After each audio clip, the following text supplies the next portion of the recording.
right, everybody, ladies and gentlemen, boys and girls, children of all ages. I know it's been a long wait, but we are finally here. Tonight is the night ESFL 64, the PS4 card. It's happening tonight. I'm super excited because we got a whole bunch of cards for you guys.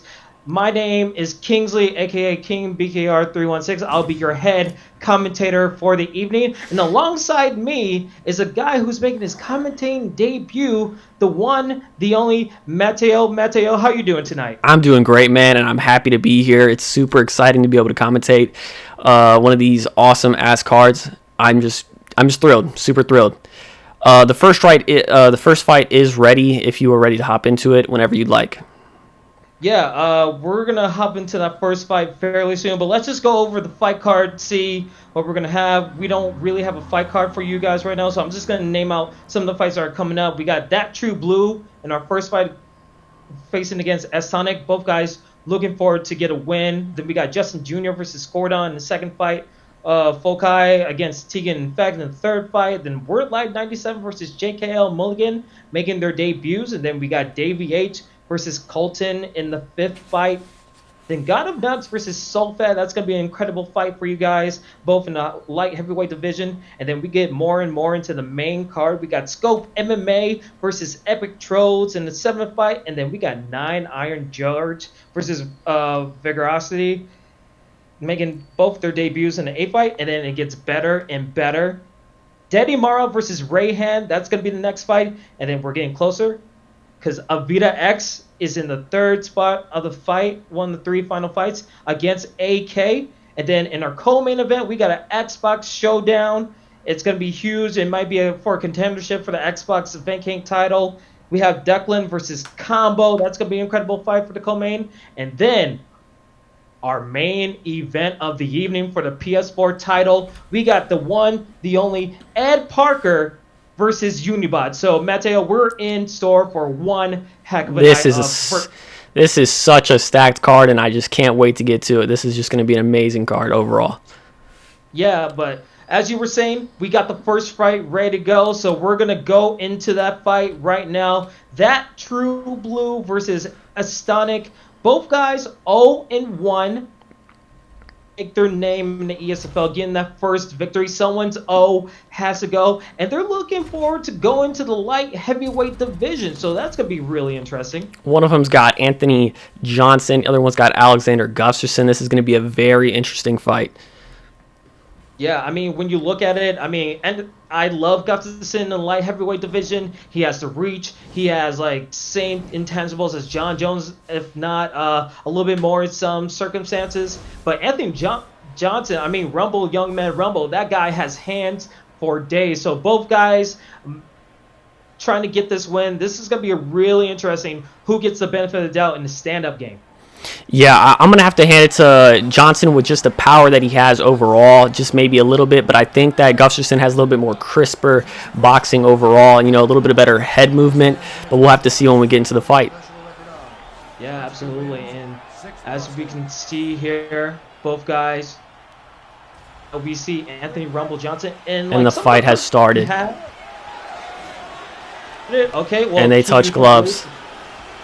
All right, let me go take the lead for this couple of seconds. I'll try to refresh my whole stream. No problem. Gustafsson, I see he's trying to find his range because he's trying to be rangey with him. That's how you want to fight with Gustafsson when you're using him.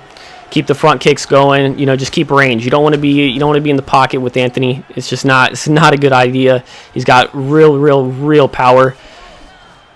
Anthony's trying to attack the body, get that stamina a little bit lower. And you can see it's under 4 minutes. So I think I'm back 3-piece with Yes, you are. That's my fault. It's not. It's Sonic. So 3-piece with Soda coming back. He's in the red gloves with Alexander Gustafsson. And then we have Anthony Rumble Johnson. That's That True Blue. Both guys looking to get their first victory. And already a head kick attempt by That True Blue. So far, just nothing but stand-up. You can set up, going for those main combos by That True Blue. That True Blue. I mean, he needs to watch out for that stamina, Mateo. What do you think about his strategy so far? I'm thinking that I think that's doing a little bit good, but I think that he needs to watch his stamina just a little bit. I think that he's he's whipping out the gas tank a little too much, whiffing punches. That's not good at all, especially with Johnson's stamina. It's not that great. Ooh, Alexander got the takedown. What a great takedown that was. Indeed, a great takedown, and you can see.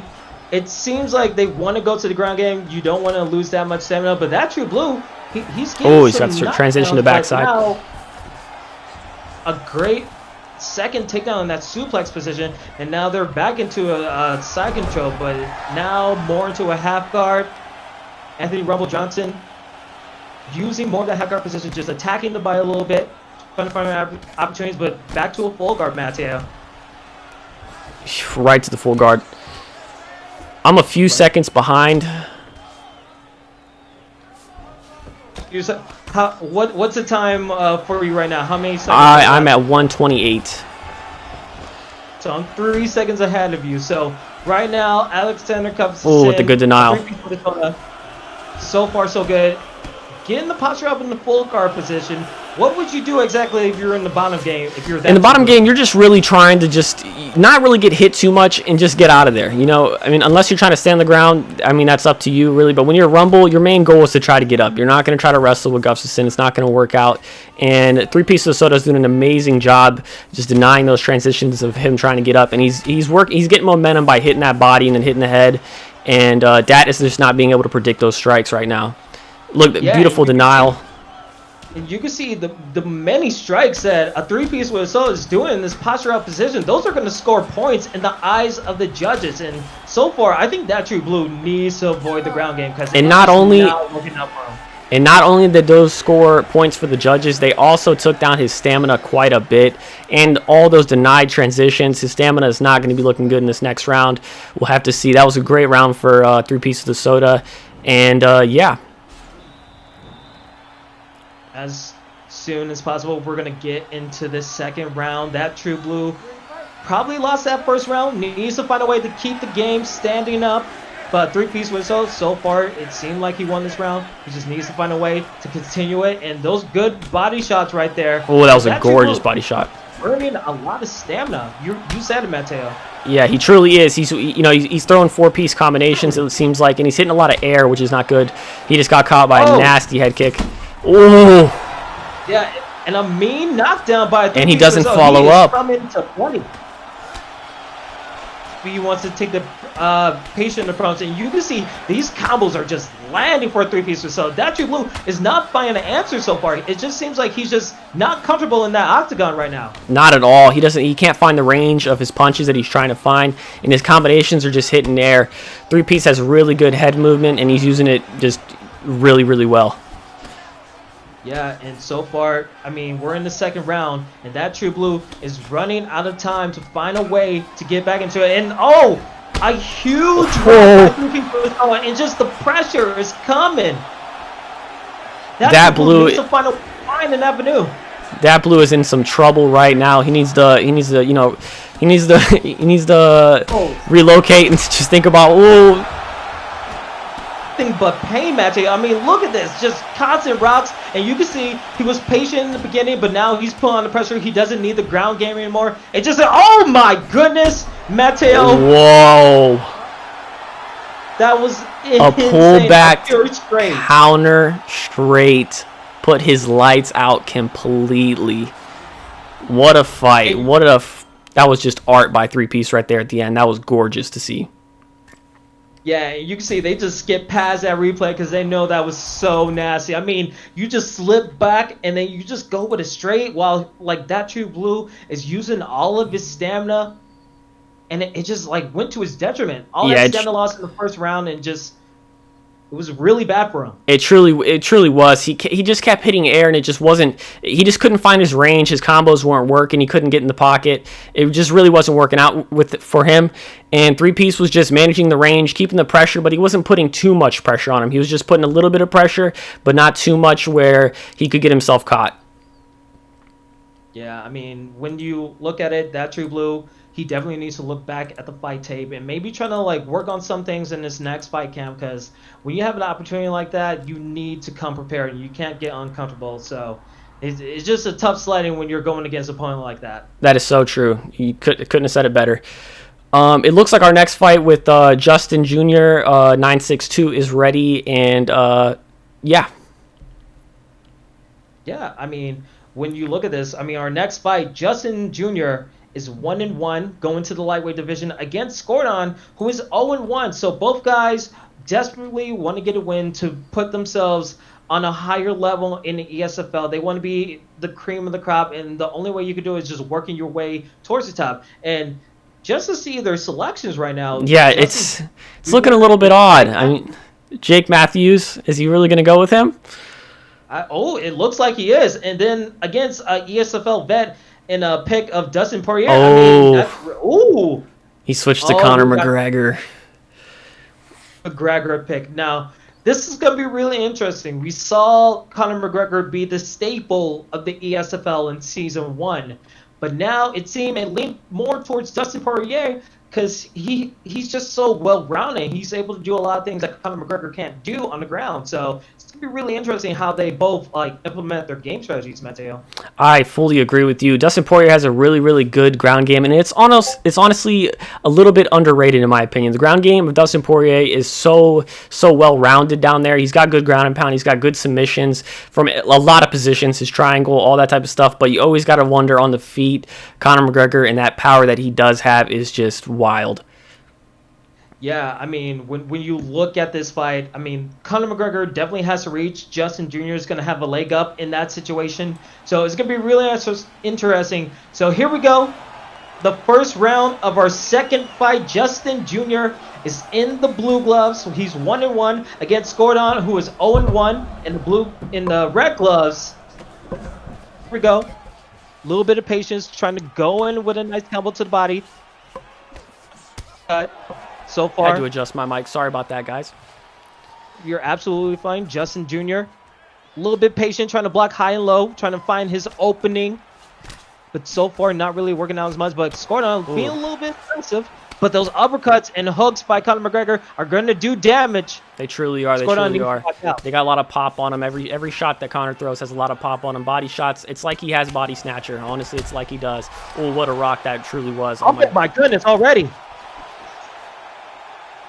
Oh, he's taunting. He's staying patient, though. He's staying patient. He's not trying to go too crazy with it. He's staying patient. I mean, from what we know, Justin Jr. is very confident in his abilities, maybe a little bit too cocky for some people. But when he goes into the octagon, he's expecting the best out of him. So right now, he's going for crazy attempts like that head kick and just get traded up with a nice hook by Gordon.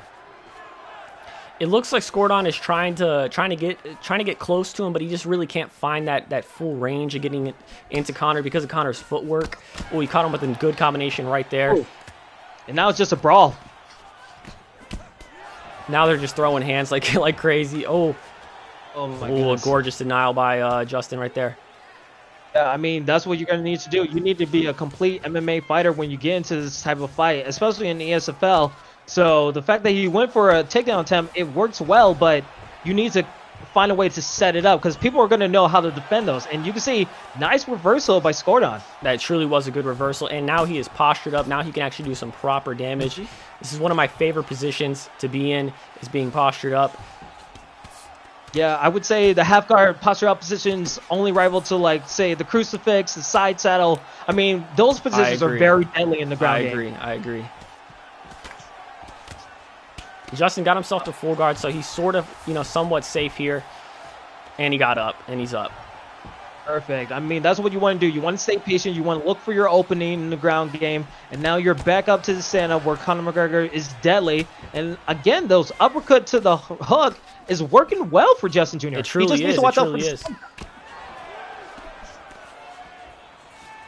But you also got to look at the stamina. I mean, Justin Jr. has a little bit less stamina. Gordon is, using his stamina a little bit more wisely, but he is taking damage. He is taking a lot of damage. Yeah, taking a lot of damage. And so far, we've been seeing a lot of head hunting. Not really much mixing up the levels, going to the top, not really to the bottom. And that Block gauge is low for Scoredon. He needs to watch out a little bit right there. That was a great first round. I don't know who to give that round to, but I think Justin pulled it off.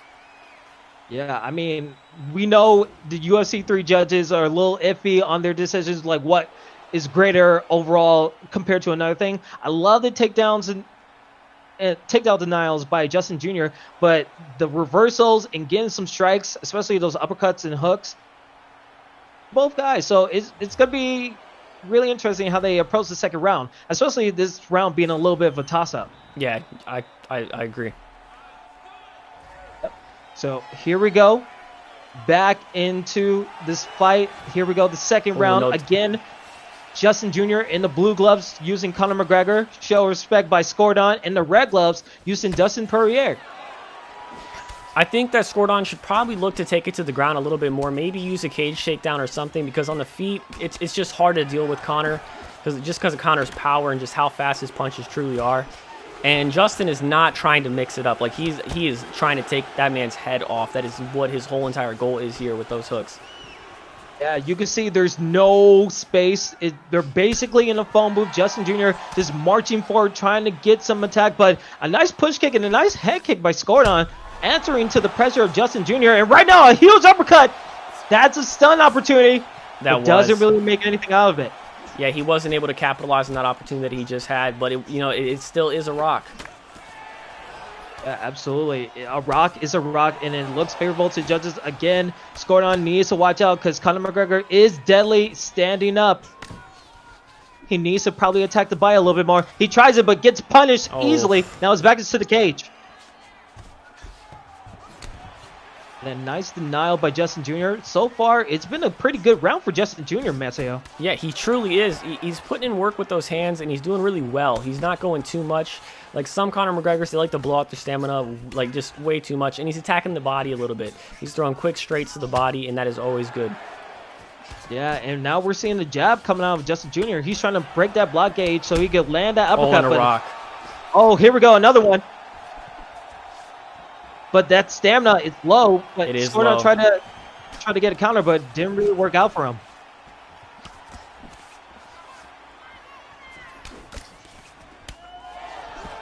Here combo. Oh, what's going on? He's getting a little bit of offense in.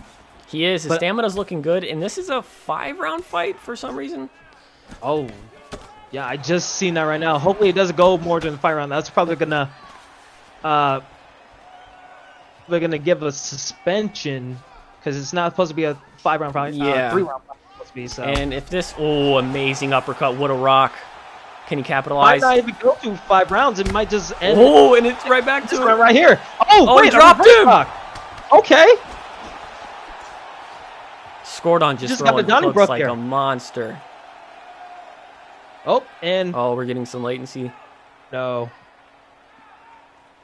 Has EA decided to end the fight? Has EA put their hands into the bowl? They saw the fight. It was too good. They wanted to brawl, but now it's just some action here. But it doesn't seem. Oh, connection was lost. There for both guys. That's a tough one. We're gonna go to the booth and see if we can get that fight restarted or the next fight possibly. We want to see that again though, if we're honest. I mean, it was a good brawl. It was a good knock. But unfortunately, we might need to see... We'll go to it at a later time, possibly. We're just going to move on to the next fight. But we're going to wait to go. Our next fight should be... versus Tegan in fact. But I don't think Tegan in fact is fighting necessarily. Had the link to that fight. I don't know if Dylan R. I don't know if he's live at the moment.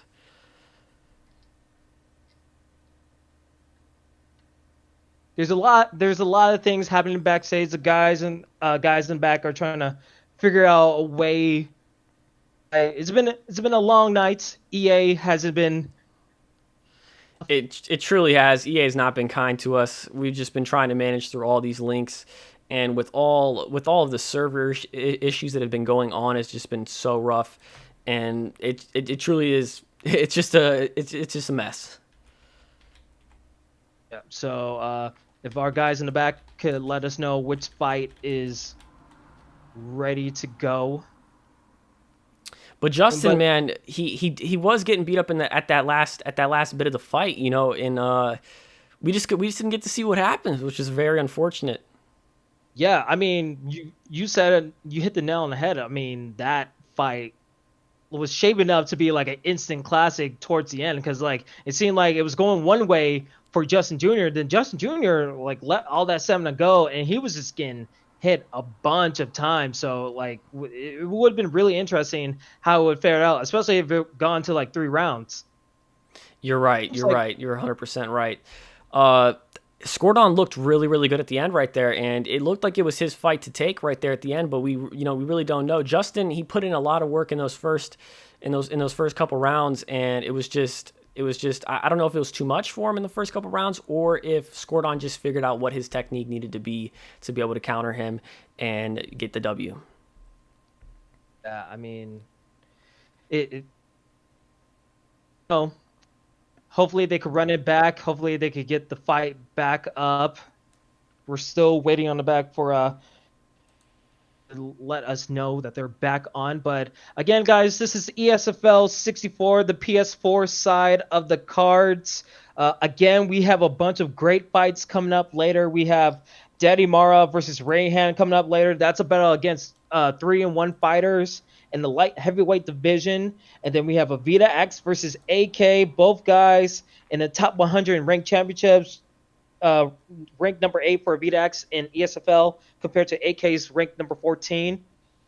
Both guys looking for their 4th victory. And then our co-main event, Declan versus Combo. And then our main event, again, is EdParker versus Unibot. So a bunch of great fights coming up later. And it seems like we're getting word that we do have a fight. You are correct. We have a fight between Clemmix and Foci. I don't know if I mispronounced that, and I'm sorry if I did. But yeah. All right. So Foci, his debut in season 2, and then I don't know really much about his opponent, Clemmix. It should be really interesting, especially going to the featherweight division. There's a bunch of avenues where you could go fighter-wise. Right. It looks like Foci is going to go with Frankie Edgar, and Clemmix is picking Jose Aldo, but they have not decided 100% yet. Yeah, I mean, I like my favorite divisions is bantamweight and featherweight, and Jose Aldo with his quick hand speed is just deadly, and his clinch game and his leg kicks are amazing. But Frankie Edgar, chicken, I mean, he could really do stuff on the ground, so it's gonna be really interesting what really prevails in the game plan with both of these guys, because you had like an entire week to figure out what you want to do. So you're 100% correct. Frankie Edgar has really, really good ground control and ground and pound. And if he can get him down and hold Aldo down, it could be a long night for him. You know what I mean? But Aldo does have really, really strong body kicks and leg kicks, and his just punches are so fast. So, yeah. We'll have to see how this goes. And it's one of the few rare times that Jose Aldo has the reach advantage. Like, usually you see Jose Aldo versus, like, higher caliber fighters. So the fact that he has the range and he has all these abilities should be really interesting. So, again, guys, this is the first round. Check Mix is in the blue gloves using Jose Aldo. And we have Foci versus in the red gloves using Frankie Edgar. And again, just a punching battle from the beginning. Both guys in the phone booth so far attacking the body with some body kicks right now. Yeah, we are at 4 minutes and 30 seconds left into the first round, and it is already popping off. They're going wild. Aldo looks like he's using a little bit more stamina, though. Maybe he's got to watch out, or maybe he feels like he can take him out early. I mean, you see the head damage for Frankie Edgar. It's getting low. The block gauge is getting hit. He just needs to watch out for those body kicks. It seems like those body kicks are hurting him a little bit much. You're 100% correct. But combos like that. Oh, great catch and a nice takedown by Frankie Edgar. Good news so far for Foci, and here comes the ground game. Matteo, what would you do in this situation if you're Frankie Edgar? In this situation, I try to stay in half guard. I see that he gave up the half guard, but he did deny that transition for Aldo to get up. But I would like to stay in side control. Side control is the best position to be in, and just holding them there is the best. And these forearms and these body shots are doing incredible after the double denial of the transition. Oh, they truly it seems are. like They truly are. It's just, he's trying to find a way out, but he keeps on getting denied, and that stamina is so low right now. Just constant shots to the face and the body. Foci might have this in the bag in the first round. He gets another denial. No stamina. Head health is damaged. Is completely gone. Frank Edgar's raining down shots to that ground and pound. Elbows to the body, elbows to the face, elbows everywhere. And he gets the side control and he puts him in a crucifix. We'll see how this goes here. This is not looking good for Aldo. Yeah, it's looking very terrible for Jose Aldo. Chex Mix, I mean, he might have been a late minute replacement, but Foci, he came to play. He wanted to make it, his debut is tonight, and he wanted to make a statement that he's great in the ground game. But here we go. And up. Jose Aldo gets up. That was a great way to get up during the punch. Fantastic way to get back up. Now let's see if he could do anything differently to find his way back in this fight, because it just seemed like he took a pounding in that ground game for like a good 2 minutes. Yeah, he took a lot of damage when he was on the ground right there. It seems like, oh, the spear takedown. What a gorgeous takedown that was. Yeah, and you can see that this side control is usually deadly, especially if you can get in that crucifix. But he lands a good bunch of forearms, and again, the half guard position, Matteo, it's such a great position to be in the top game.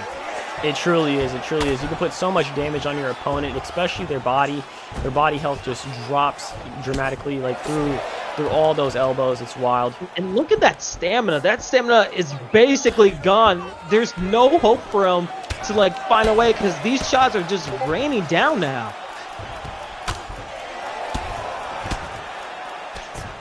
Oh my God. It's been a tough first round for Texman. I mean, he kept on getting denied in that position. Maybe he tries to like feint it a little bit if you were him. It looks like Clem Mix, he just can't get out of this situation. He doesn't know how to maybe just, he's not being patient. Oh, these ground and pounds, these elbows. It's over. The ref called it. Ref's gonna call it. Oh, the ref called it. Oh, what man. a fight.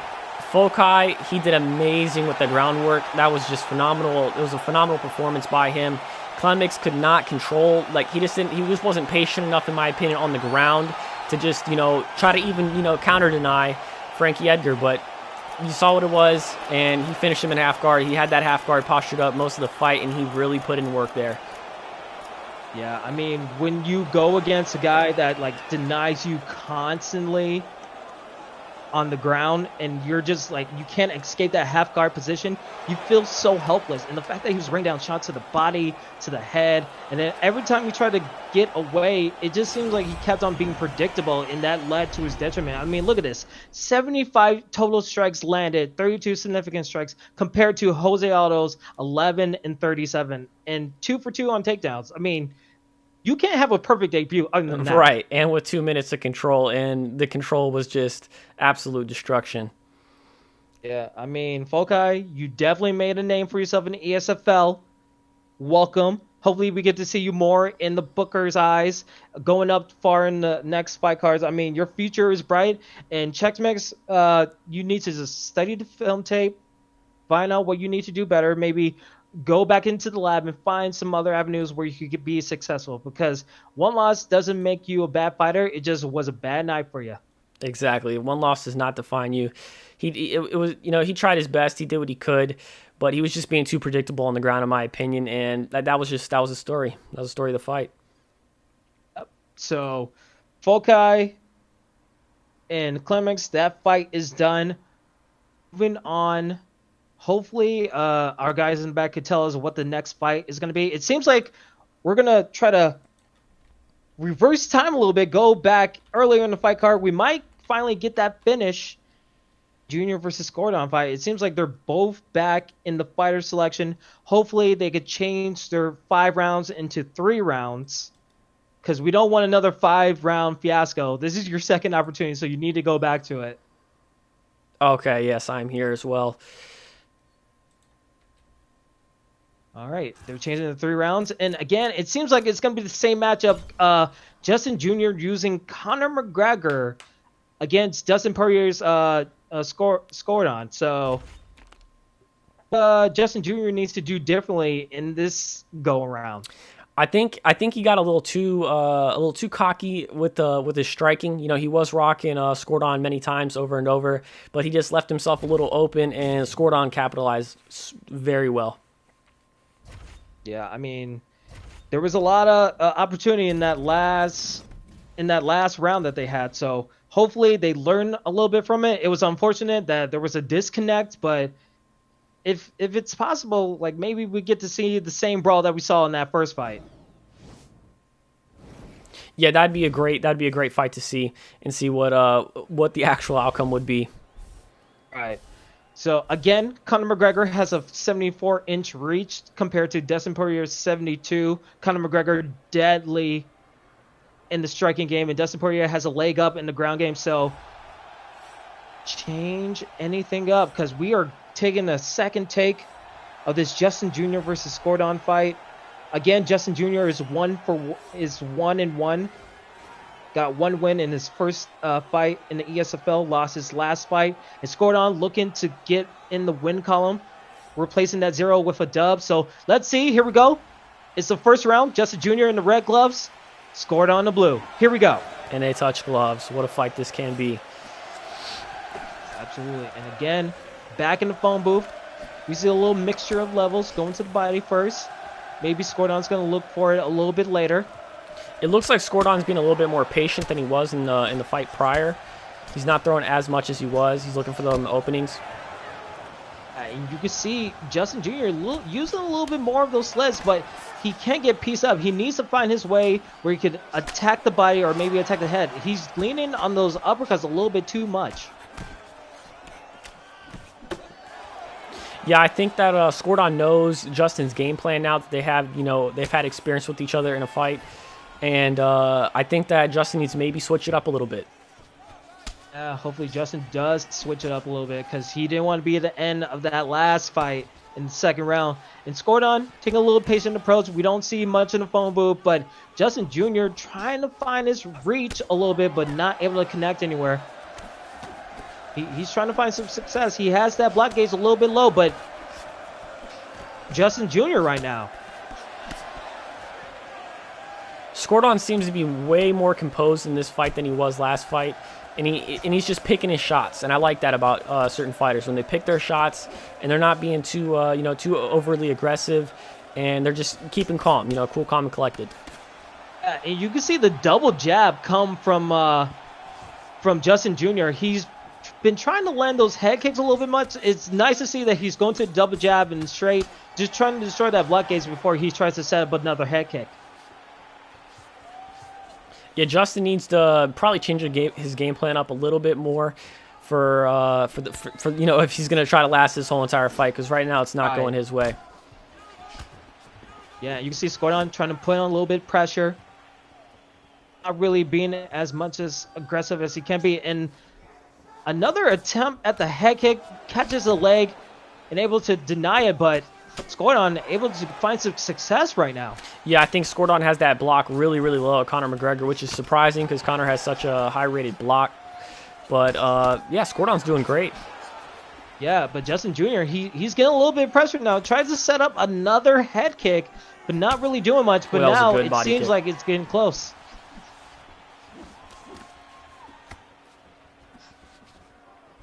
"40 seconds left in the first round. Justin Jr.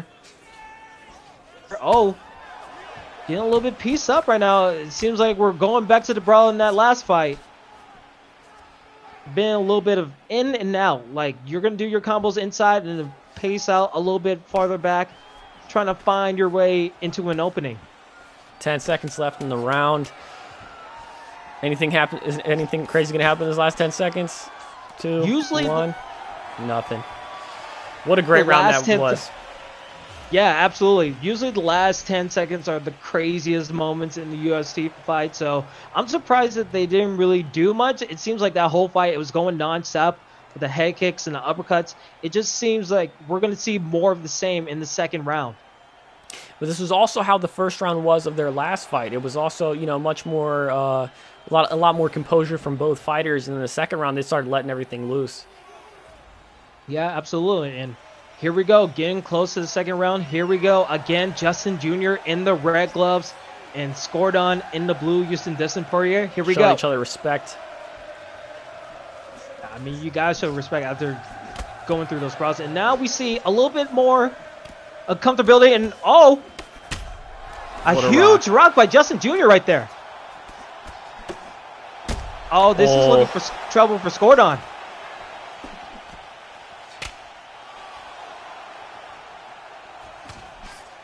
Skordon needs to keep calm and not try to engage up close.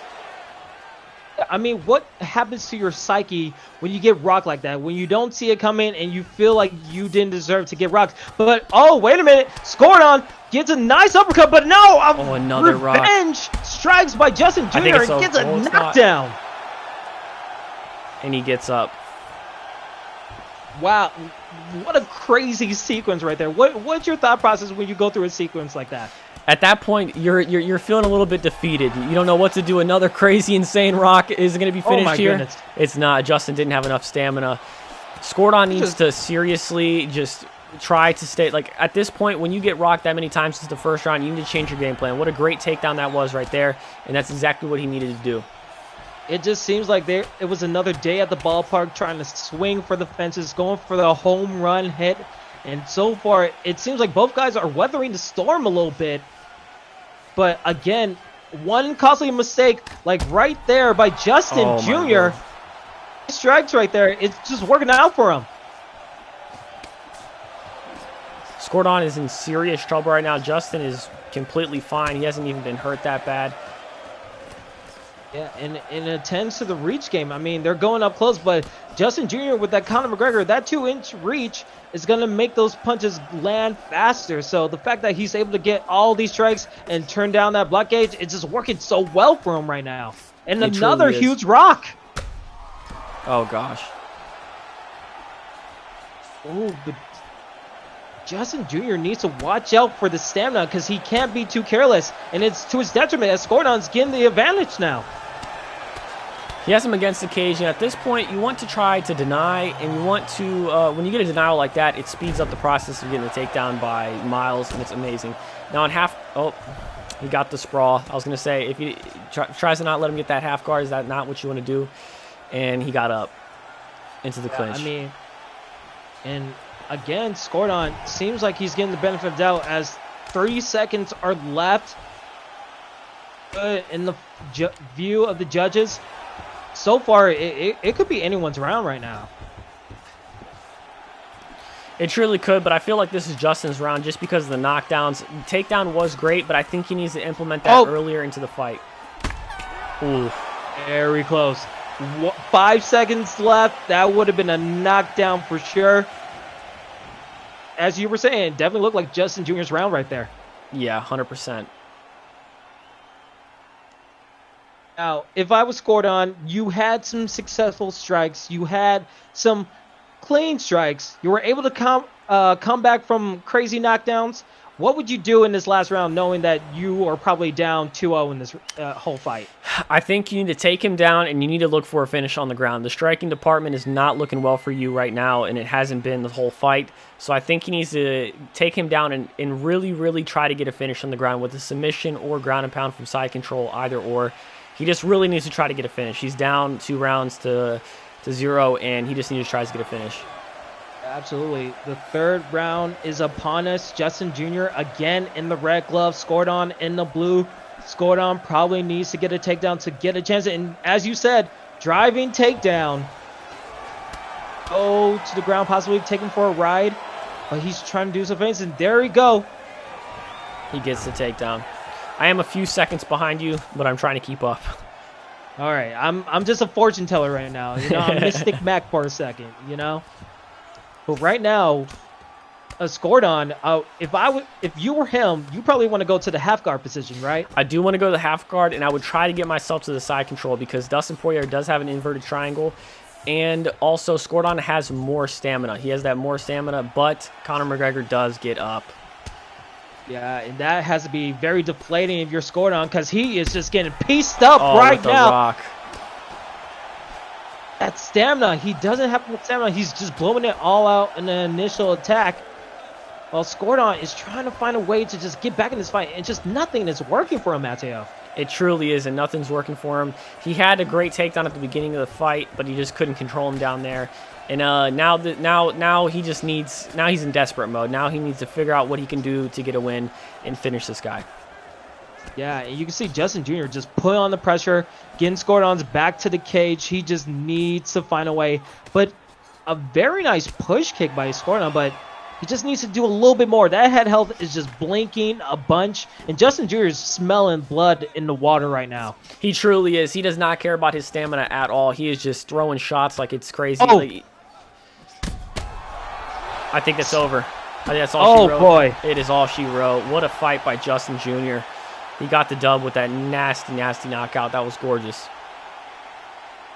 It may have taken him 2 tries, but he finally gets that second win that he was coveting over. Hopefully, we're probably going to hear in the Discord of that 2-1 record, but a good showing by Justin Jr.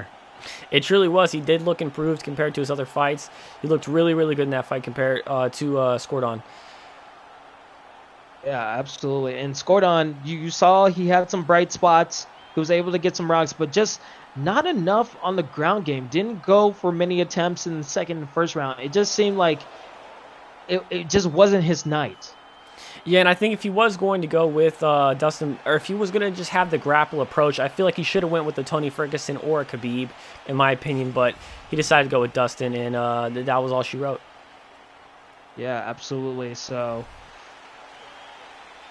2-1 looks like a pretty nice record. Hopefully, Justin Jr. gets a little bit higher up, face some tougher competition, possibly. And again, scored on 0-2. I mean, I've been through it before. I was 0-3 before I got my first win in the ESFL, able to make it 3-3 at the end of season 1. So I know the struggle. All he needs to do is just go back to the tape again and just like, one night doesn't constitute a whole career. You just need to focus on what you need to do and what works for you. It seemed like the ground game was working for him. Hopefully he develops that a little bit more, but in this ESFL game. 100% agree with you. Yeah, absolutely. And right now it seems like we got the link to the next fight. It seems like we're going to have...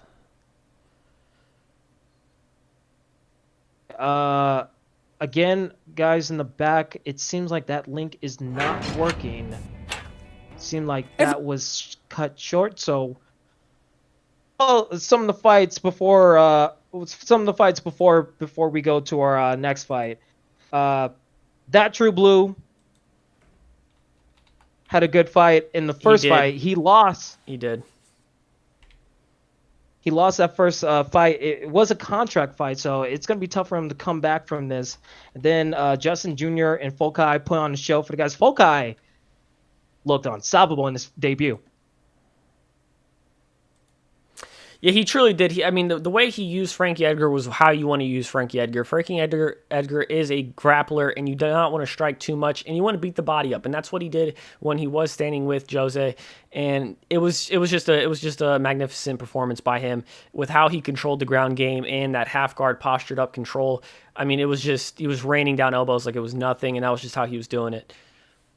Yeah, and the fact you are an expert in the ground game, and just like going to those half guard positions and getting those denials, that has to feel great at like if you were a fighter in that position. It does. It really, really does. And it is very demoralizing to the opponent because he feels like he's trapped. He feels like he can't get out. And then they start to panic when they're getting hit with them elbows. And that's kind of what you want when you're the guy on top and you just keep raining down elbows. But you want to be able to try to stop those elbows, maybe even arm trap an elbow or something like that.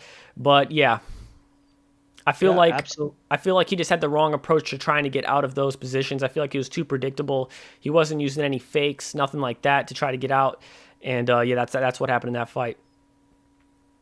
So we have our next fight ready to go. We're gonna move ahead a little bit into the fight card. We are gonna go into this next fight, Davey H versus Colton Mokassin, which I think is gonna be a really good fight in the middleweight division. I mean, you have both guys in the top 100. Colton ranked 34, while Davey H is ranked 91. Davey H making his debut in season 2, and then you have Colton. So this could be a really good fight. This really could be. Is he going to pick Dana White though? That's the question. You know, we've seen Epic Trolls use Dana White, but you know what? I respect it so much. I hope he goes with Dana White, but it doesn't seem like we're gonna get it. Ooh, we're gonna get a Jacare Souza pick. I like Jacare that. Souza. Tell us about Souza right now. Souza's a great fighter in the game, but in real life he had a little bit of a mishap with Jack Hermanson, but that was an amazing fight. Yeah, absolutely. It was an amazing fight. I can't wait to see how this fight transpires. Hopefully it doesn't go out like how it did in a real life fight. But you know, you never know. I mean, both these guys are top competitors in the ESFL and in UFC 3, so anything is possible, and especially when you have a Souza mirror match. I agree. This could be a grapple fest, or they could just try to stay on the feet and bang it out. We don't know yet. We will find out, though. Absolutely. And the leg kick game. Oh, you have to watch out for the leg kicks, because sometimes you don't think it's a huge deal, but one flash leg kick wobble, and you're just like screwed over the mind like so quickly. You're 100% so correct. Deadly. Again, Davey H making the season 1 debut. 1-1, proving himself in 2 fight cards already. Here we go. Now,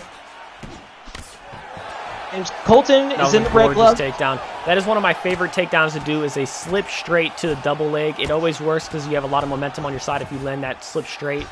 And now Davey is just trying to get out of here. He's trying everything, but Colton is really composed on the ground. I really like what he's doing here. Now he's postured up in half guard.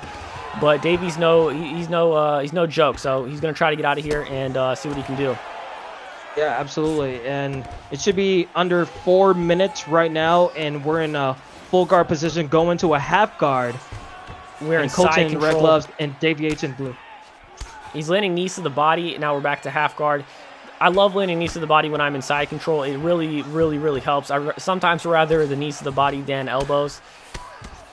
Yeah, absolutely, and you see this posture up. He tries to go for the bite, but again, we're back to the stand-up game. We are indeed. So here we go.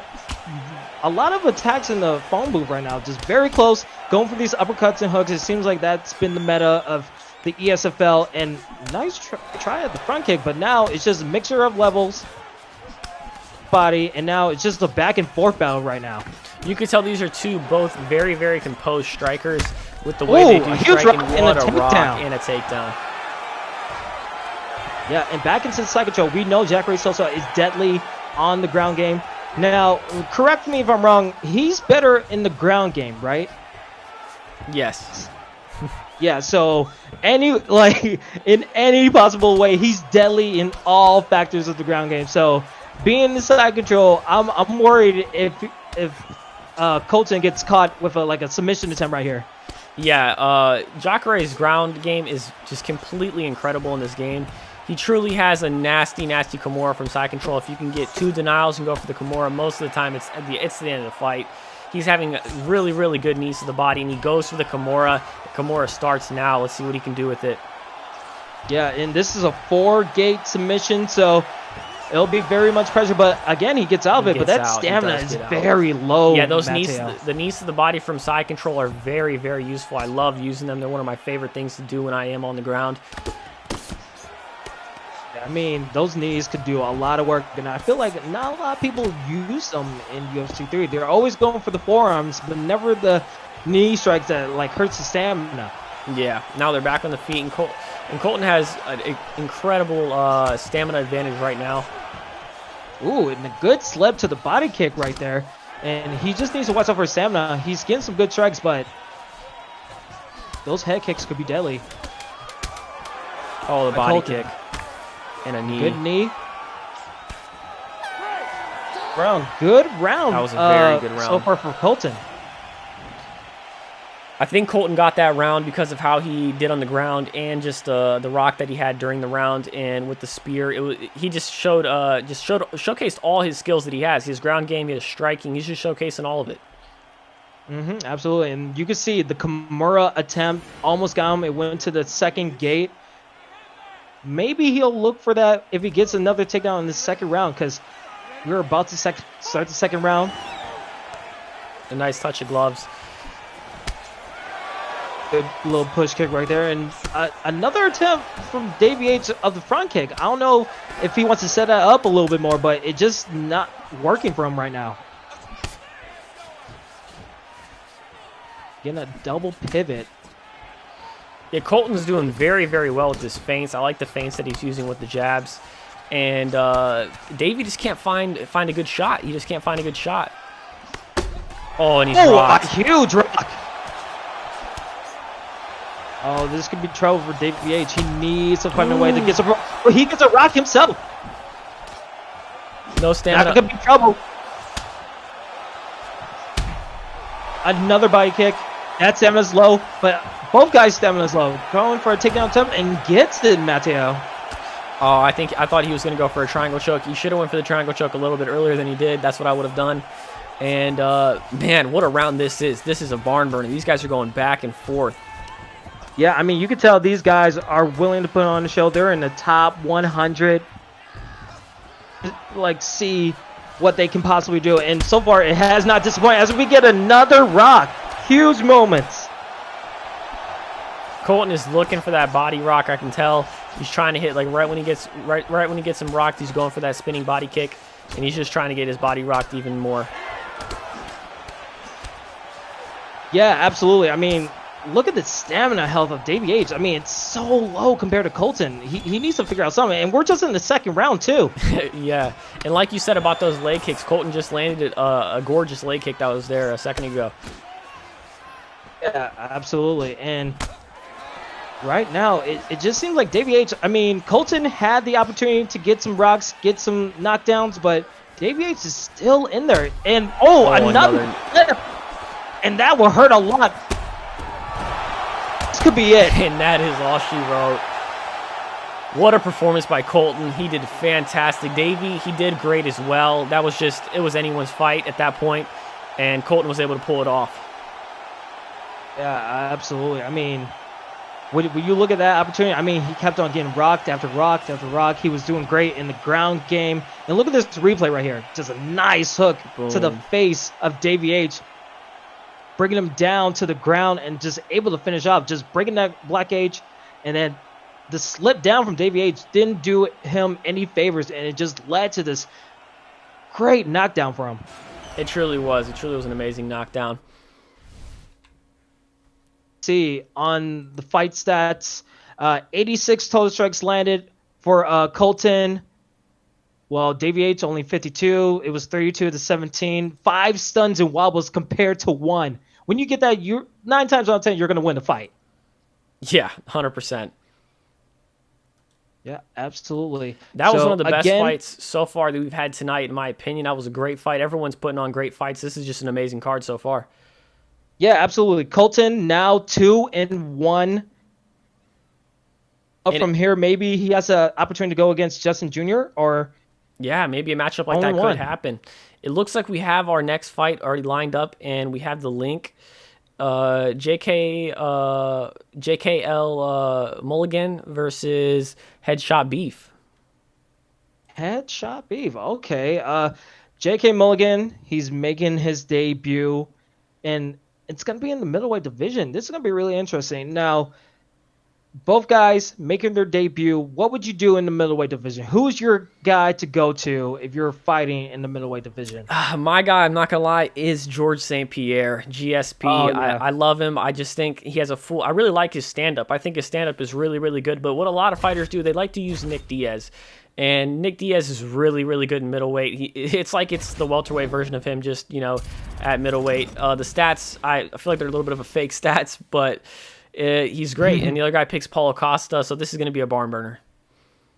With Paulo Costa, we've seen him in the ESFL octagon before. And like, I'm a fan of Michael Bisping myself, but I just love that stamina game of his. But Pablo Costa, we've seen him in this octagon before, along with Nick Diaz. So it's gonna be really, like as you said, a barn burner, an incredible fight, and 62-inch reach for Nick Diaz right there. Yeah, I do see that. The quality of this fight does not look the best, whoever is streaming this, but we're gonna work with it. We're gonna work with it. Hopefully it doesn't last this long. Maybe there'll be like a flash knockout somewhere, and then we're able to get out of this quality. But I'm really looking forward to this fight. I feel like we're gonna see a bunch of like new opportunities, maybe go into the Clint's game right here. Yeah, I agree. What Nick Diaz has to worry, like he has to not get his legs kicked. Like that's the only really big thing he does have. And also Nick Diaz's body is very weak, and a lot of people don't know that, but his body is actually very weak. So if you just beat up his body and his legs, you're doing pretty well. And you just saw it from there, like Beef just going for these crazy strikes. What the heck is happening right now? Oh my gosh, a spinning head kick knockdown. This guy's a complete madman. I mean, the quality's not great, but we can still see something. Pressure. I mean, if you want to make a debut, that's how you like get people's attention. I mean, that woke me up. But nothing really coming out of it. Maybe that was just the first onset barrage, but he goes for a head kick right there. Yeah, we're at 3 minutes and 43 seconds left in this first round, and so far it's been a wild fight. Yeah, absolutely. I mean, Pablo Costa, non-stop pressure, and we know Nick Diaz is a brawler. He can do this all day like Captain America, but oh my goodness, the overhand! What? He's been timing that overhand perfectly this whole entire fight. He's not abusing it like some fighters do, but he's just timing it when he can. Usually confidence is just a state of mind where you another rock. It's just working so well for him. It's over. It's over. Wow. Kingsley, it is over. That's all she wrote. He came in there and was just headhunting him like an animal. Like, and then someone was on the train tracks, and it was just choo choo. I'm just gonna run over you with some overhands in overhead city. Oh my goodness. I mean, look at the replay right here. Bang! And he had no answer for it. That's insane, Mateo. Yeah, he had no answer for it at all. He got caught very, like a bunch of times throughout that round, and that was just a wild finish. I mean, crazy. And I'm getting word in the back that they're both 0-0, and Headshot B was just filling in on short notice. So the fact that he was able to do this in short notice, ladies and gentlemen, oh boy, is just phenomenal. And he was confident. You could tell by his taunts and all of that. He was very confident. And you can even look at the strikes. I mean, Nick Diaz landed a total of 9 strikes, only 9 strikes, compared to Paulo Costa's 30 or 29. I mean, and that was just a wild fight. That truly was a wild fight. Let's get back to the boost and let's see what our next fight could be. Yeah, and another point, to his fairness, 1 stun. So out of those 9 total landed strikes, he was able to get 1 stun. So that's impressive in its own right. But ads are just insane. Headshot Beef, I mean, way to come in short notice and make a name for yourself. That's He truly did. He came in short notice and he put on a show. He wanted to tell everyone in the ESFL community to let them know, I'm here. I'm here now. I mean, you definitely got my attention. That's my knockout of the night, if I do say so myself. I mean, whew, that's crazy. So, again, it's been a great night of fights. We're here in ESFL 64, the PS4 side of the cards. We got some incredible fights coming up soon, guys. I mean, we got Daddy Mara coming up against Rehan in the future. We got Evita X versus AK.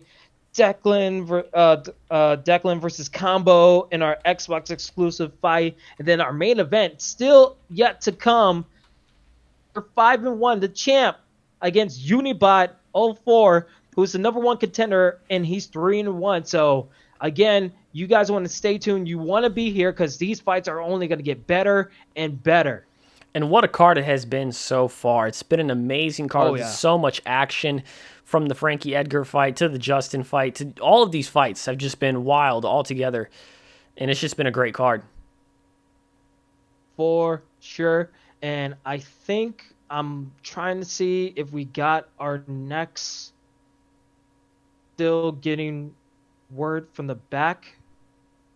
Hopefully we could get that soon. But again, as you said, an amazing card so far. What was your highlight so far in this whole fight card? To be honest, you know I'm a grappler. What I do is grappling. So that Frankie Edgar fight, I really enjoyed how he controlled that half guard and he didn't let his opponent get up or anything. He just kept putting in work over and over and over, and that's ultimately what got him the finish. And it was just a flawless performance. Yeah, absolutely. I mean, that definitely is one of my highlights. I would just say, like, what we just saw. I mean, what was it? Headshot beef going for constant overhands. I haven't seen that in like 5 fight cards of someone just going insane with overheads and able to taunt and be so confident that he's able to do everything he wanted. That was so good. And again, Justin Jr. getting that win. It was good showing. Better competition. We'll see what he can do. Yeah, the last fight that we had was wild. He came in there with Paulo Costa, and he was not messing around. He came in there strong, and he was trying to make a name for himself. You could tell. Absolutely. Now, we are still waiting from word in the back to see what's our next fight.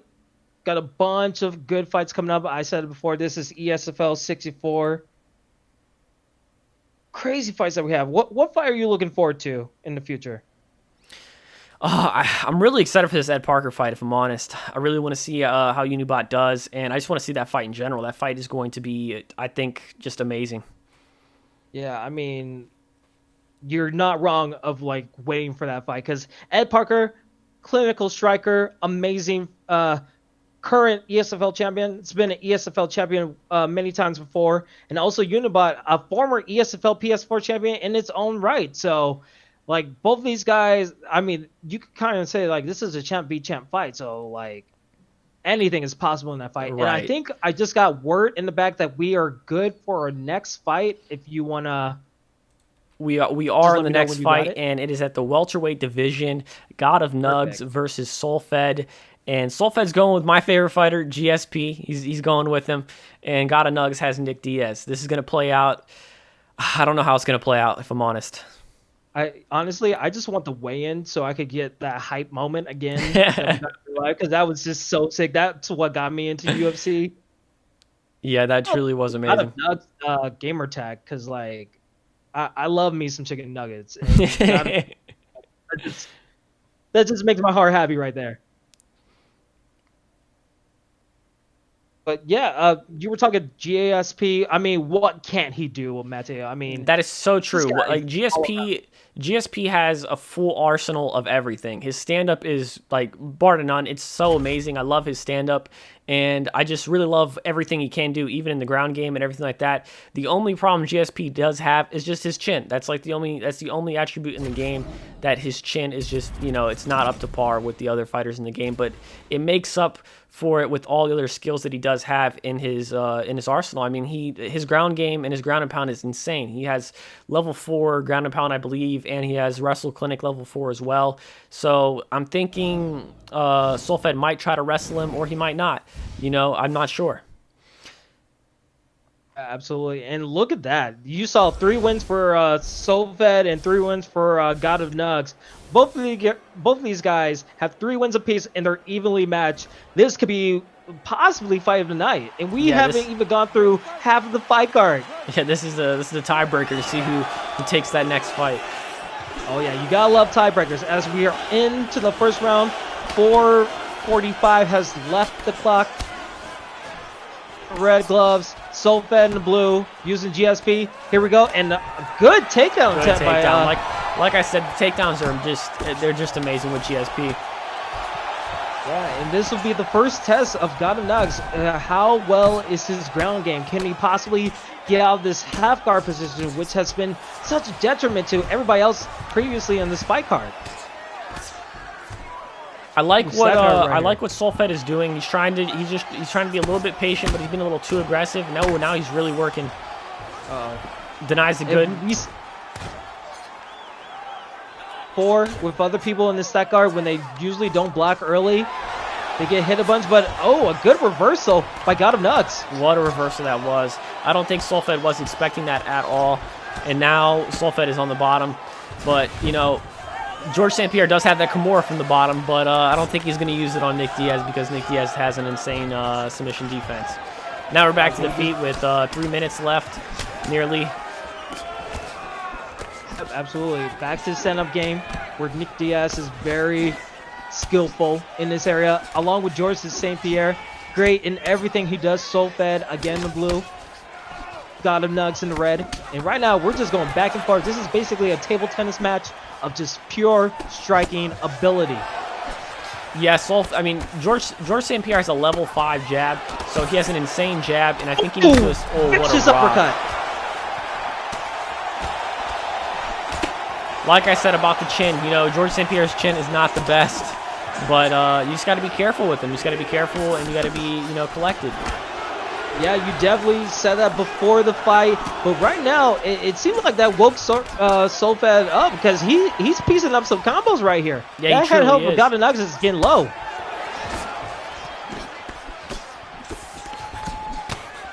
And again, those hooks are just doing some damage. He's kicks from God of Nugs. I think Solfed is doing a little bit better now after he got rocked for some reason. I think that woke him up, like you said. And I think he's just being a little bit more calculated with the strikes. He's working the body a little bit more, pumping the jab more out, and he's just doing a lot better. Yeah, I mean, when you definitely see someone slip down and you get hit with an uppercut, that definitely wakes you up like, okay, I can't be foolish anymore. Any possible chance I could get stunned or rocked, and it seems like he's taking a stable approach. While God of Nugs, he's able to get some body shots. Back and forth, who's going to do the body kick, who's going to get landed with some hooks. It just seems like it's been a brawl so far in this first round. It truly has.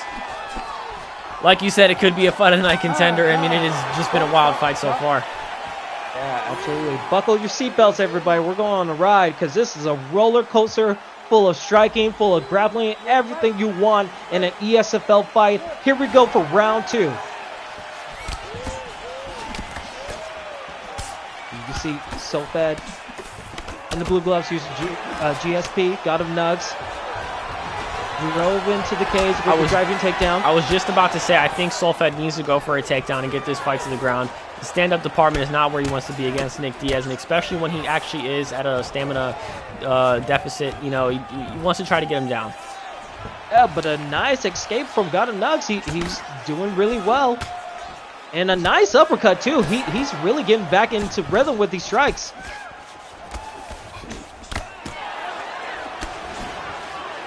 I think Solfed just needs to try to work that ground game some more. I know it is demoralizing when you can't get the takedown, you know, but you just got to work it a little bit more. Solfed's, you know, his block is really, really low right now, but he is tagging up God of Nugs.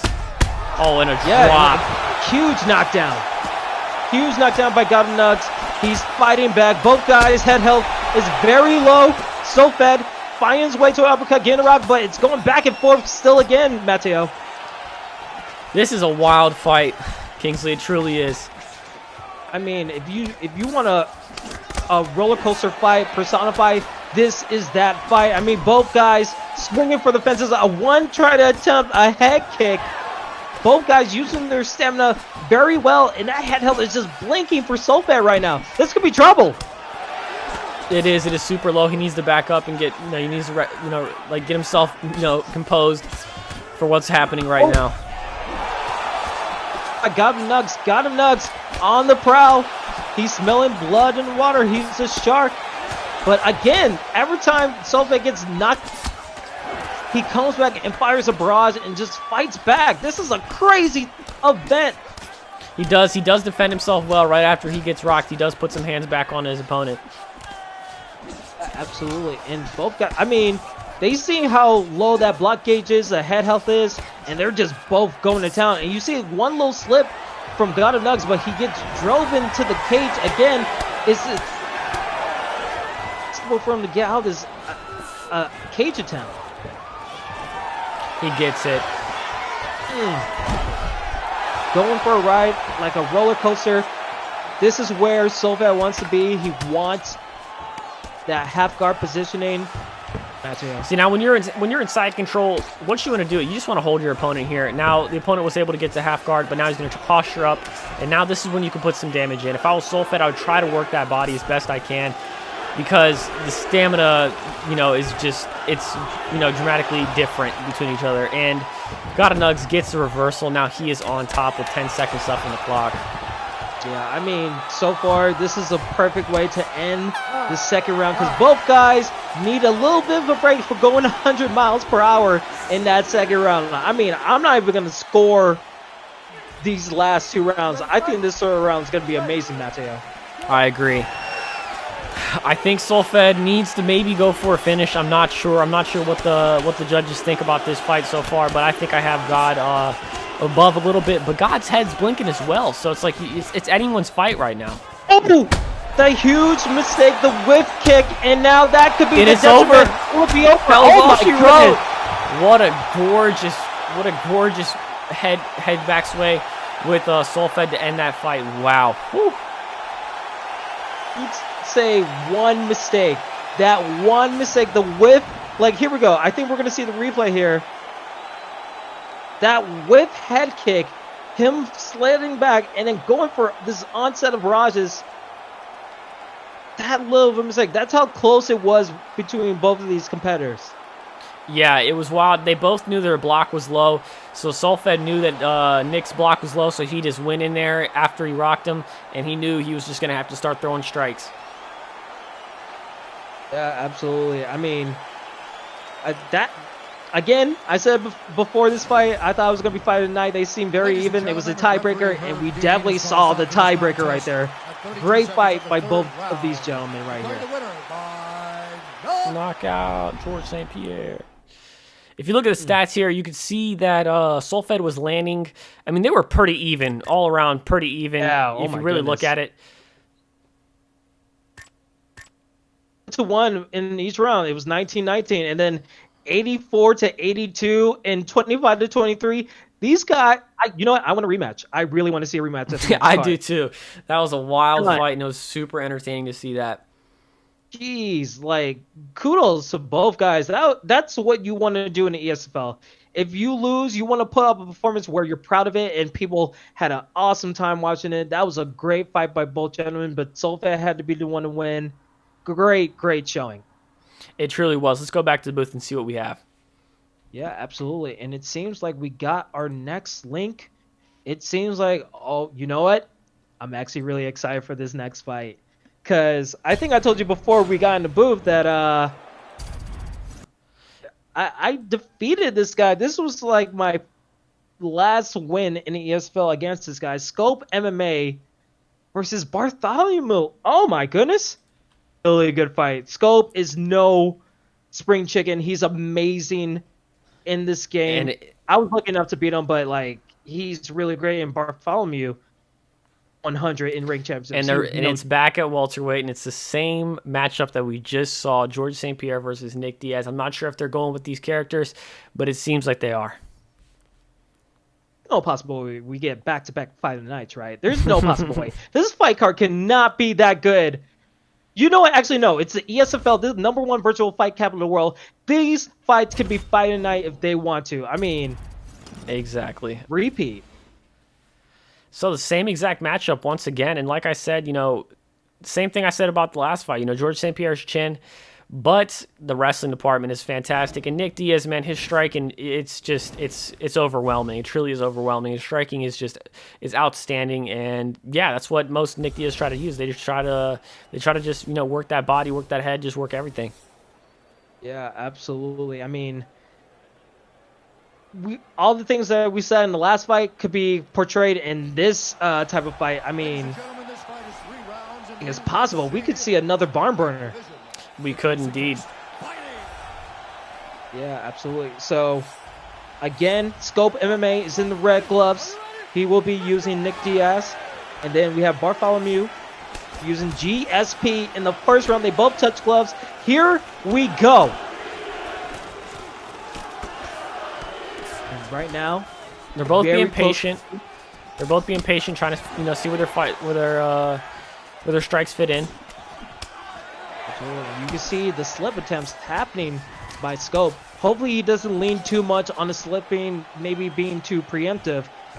Because one little slip down or to the side and he gets hit very badly. So, except for that. But again, the clinch attempts by St. Pierre. Good job. Yeah, those are the same type of clinch attempts that I like to go for. I like to do that straight with the body kick. And he's got his block really tore up here. Yeah, I mean, constant pressure. And Nick Diaz is trying to find a way where he doesn't use that block, and he using these slips. Bartholomew just constant pressure right now.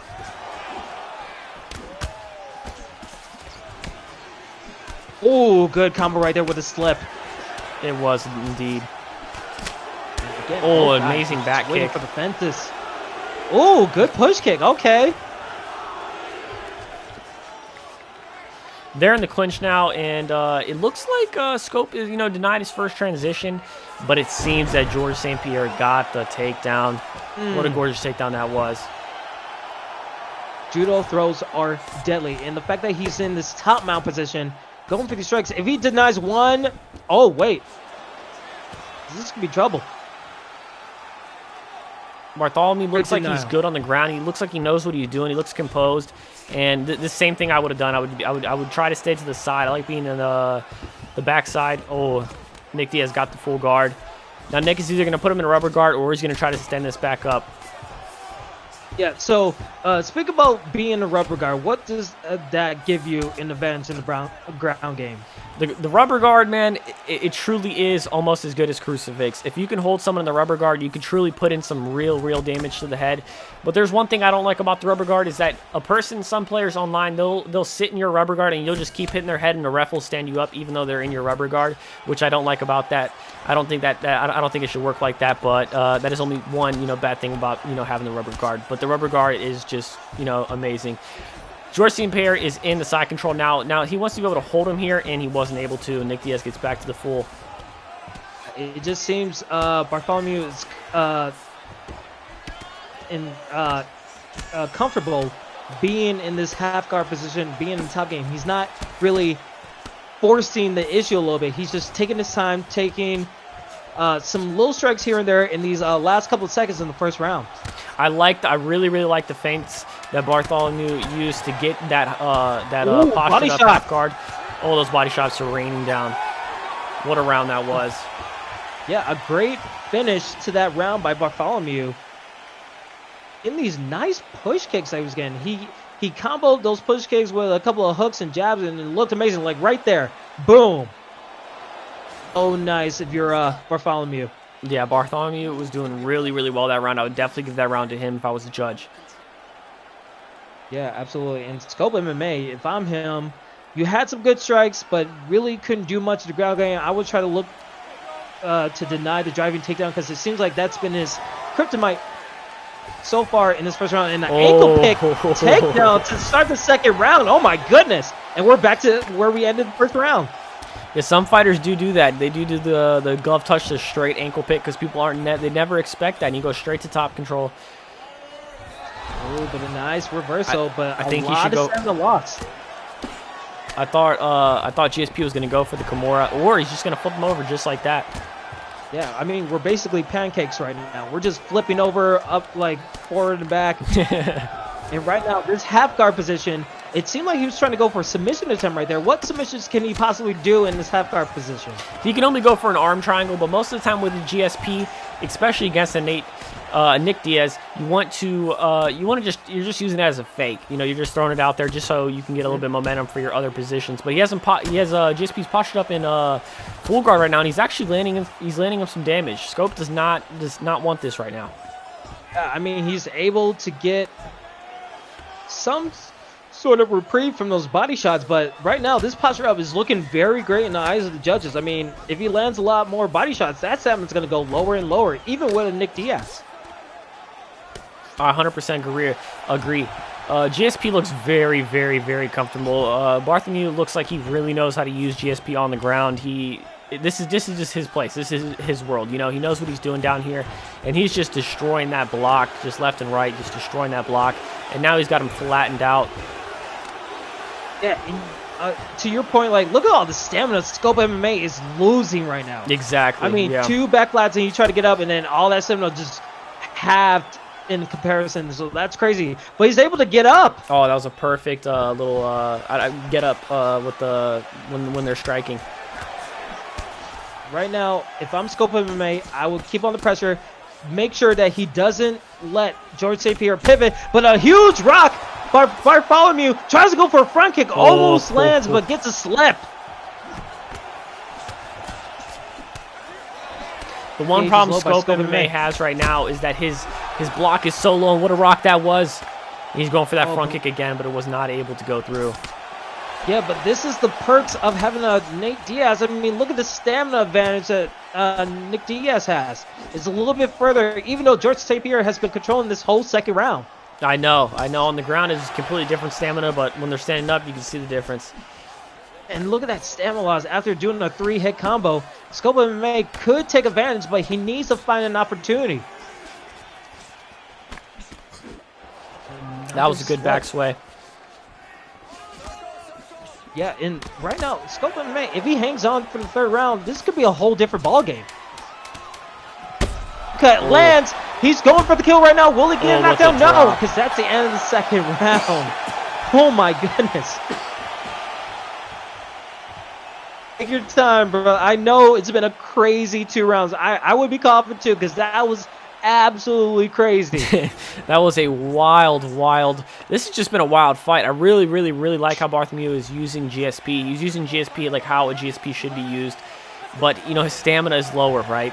But, you know, he does get a refresher with his stamina right now. And Scope just needs to really reevaluate what he's doing with the gorgeous rock. Oh, my goodness. And a knockdown. MMA. The comeback of dreams by Scope MMA. He's been getting hurt all these last 2 rounds, but the 3rd round with all that stamina, finally find an opportunity to get a knockdown. Scope seems like he's doing well, but that was a flash knockdown in my opinion, because if you look at the head health, you can see George St. Pierre's head health is way higher, so it's going to be maybe harder to get a rock or a knockdown again, but he's looking good this round. Oh, again, those slips into the wrong side and gets punished for it. This is tough sledding your Scope MMA, but he still has the opportunity. There's 3:30 left in this last and final round. We're going to the end, and it's going to be a barn burner, a slobber knocker, anything you can put in the adjective of this amazing fight, because it's just been going back and forth. Yeah, Scope's trying his best to get his shots in, but he just can't. He just gets rocked again. Oh my gosh, what a combination. But again, the sled into the hook, and that should be all she wrote. Yeah, Kingsley, that's all gets she the wrote. Victory. What a fight that was, Kingsley. Oh my. Can I split the fight tonight in half and give it to both those previous 2 fights? Because I had a lot of fun watching that. I mean, look at this replay. It's just that GSP versus Nick Diaz matchup or something. I don't know what it is, but that was just 2 fights back to back that were just completely amazing. Yeah, I mean, you said it.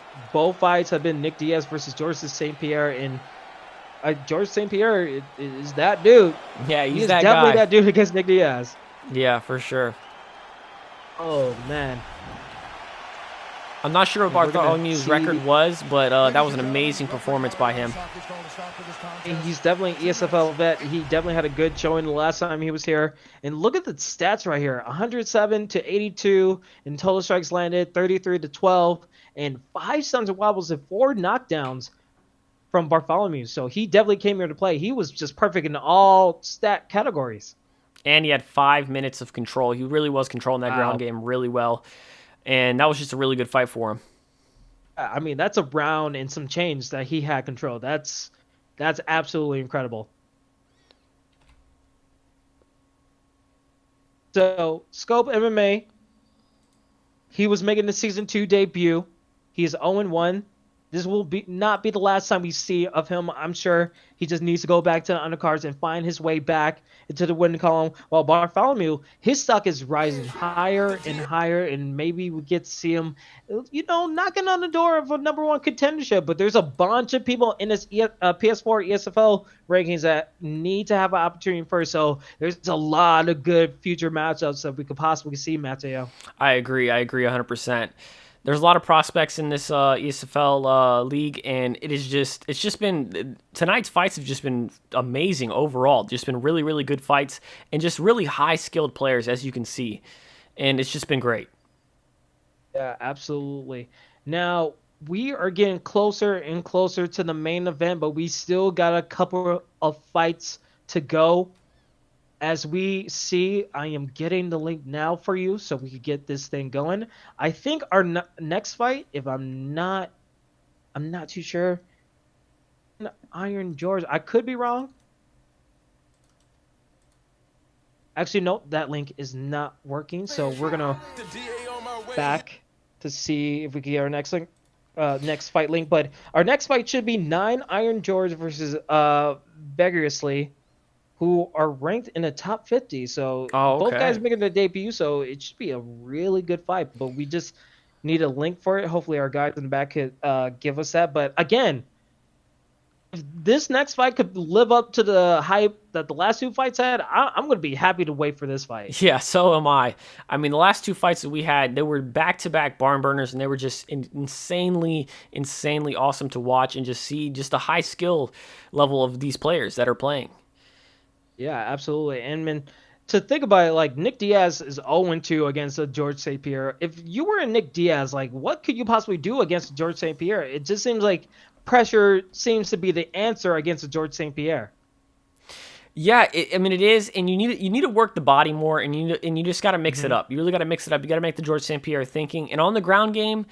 I mean, a lot of people they don't really use Nick Diaz's ground game like they should. Like Nick Diaz's rubber guard is really, really powerful. He's got a lot of submissions from there, and he can even switch and put himself in top mount.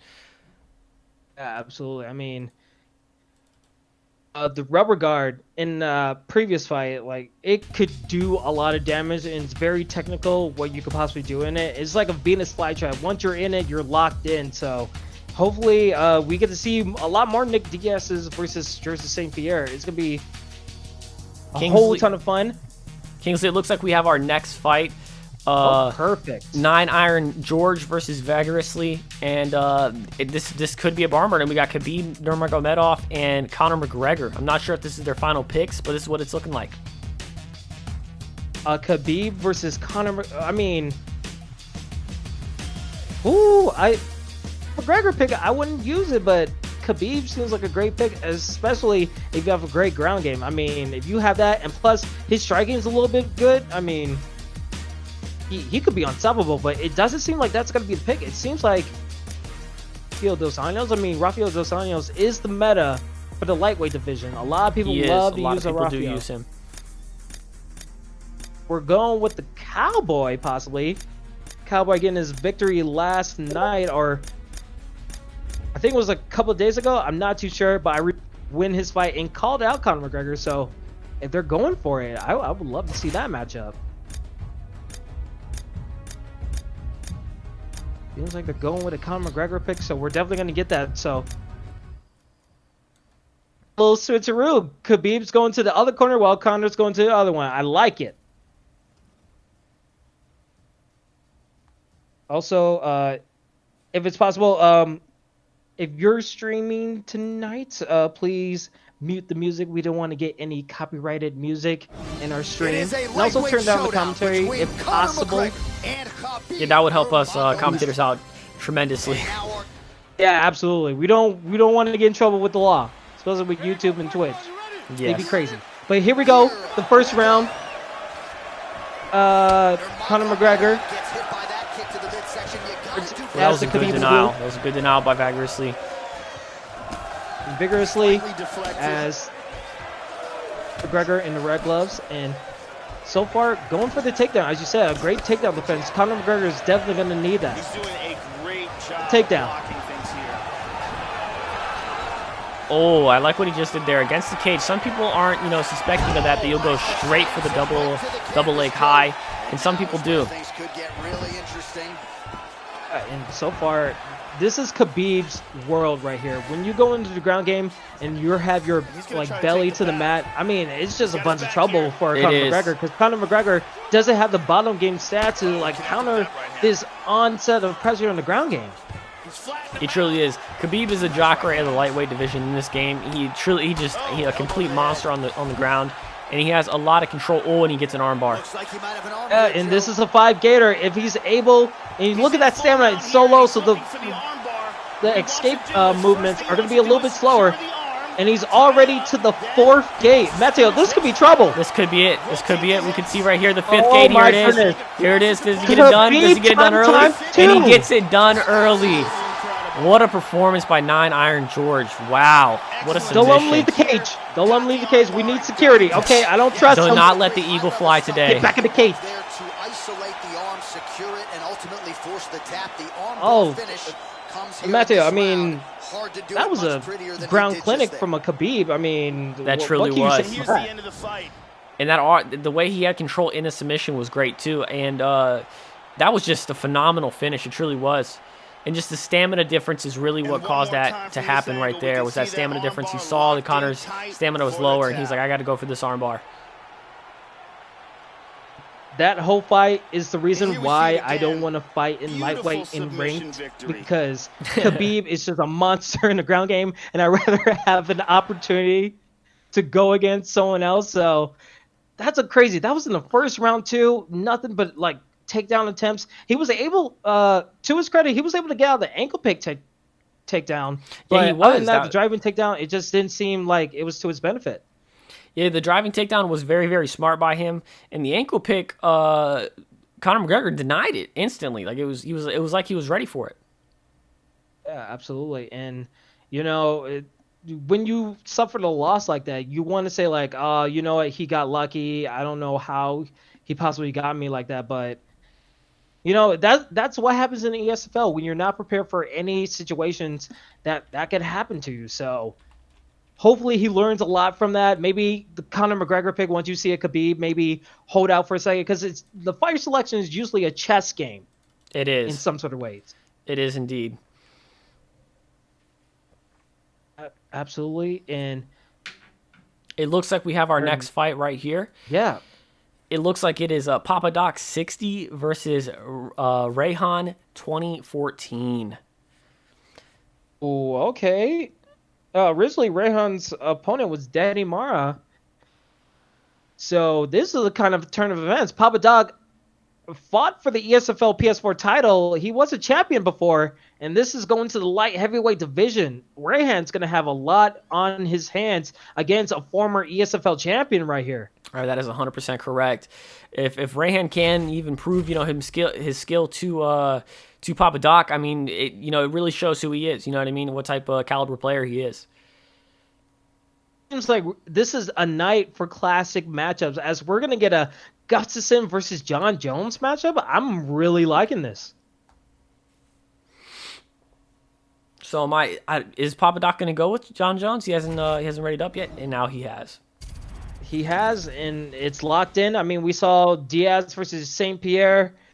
We saw Khabib versus Conor. Now we're getting Gustafsson versus John Jones. This is Dana White's fantastic dream that he wished he could put on for UFC 200. I mean, great so far. And now we're probably going to get another striking battle that we've seen in the previous couple of fights. Rehan is an up-and-coming fighter, and he is 3-1 right now. So we'll get to see what he does. That's not bad. Papa Doc, a former ESFL champion. So this is where you get to the high point of the main card, where you start to see the skill rise up a little bit more, because these guys are probably top 100 in the ranked championships. They know what to do. These guys are ESFL vets, and the fact they went with John Jones and Alexander Gustafsson in the light heavyweight division, this could only be fireworks personified when we start this fight. Exactly. Two very high caliber fighters, and they're just going to duke it out. They're going to see how this goes. Yeah, absolutely. And when Bruce Buffer ends the introductions, we are in for a barn burner because Papa Doc, we know how he is in the virtual octagon. He is absolutely incredible. And Rehan, you said his record was 3-1. He is an up-and-comer. If he's able to get this win against Papa Doc, he might also knock on the door for a #1 contendership. There's a bunch of guys waiting at the door for the title, and Ed Parker is looking at this division like, oh, I see all of you guys. Impress me. Let's see what you can do. And this is another opportunity for... Alexander Gustafsson is a good matchup for John Jones in this game, in my opinion. But you just gotta watch out for Jones' ground game and his oblique kicks. Yeah, absolutely. And here we go. Round 1 is underway.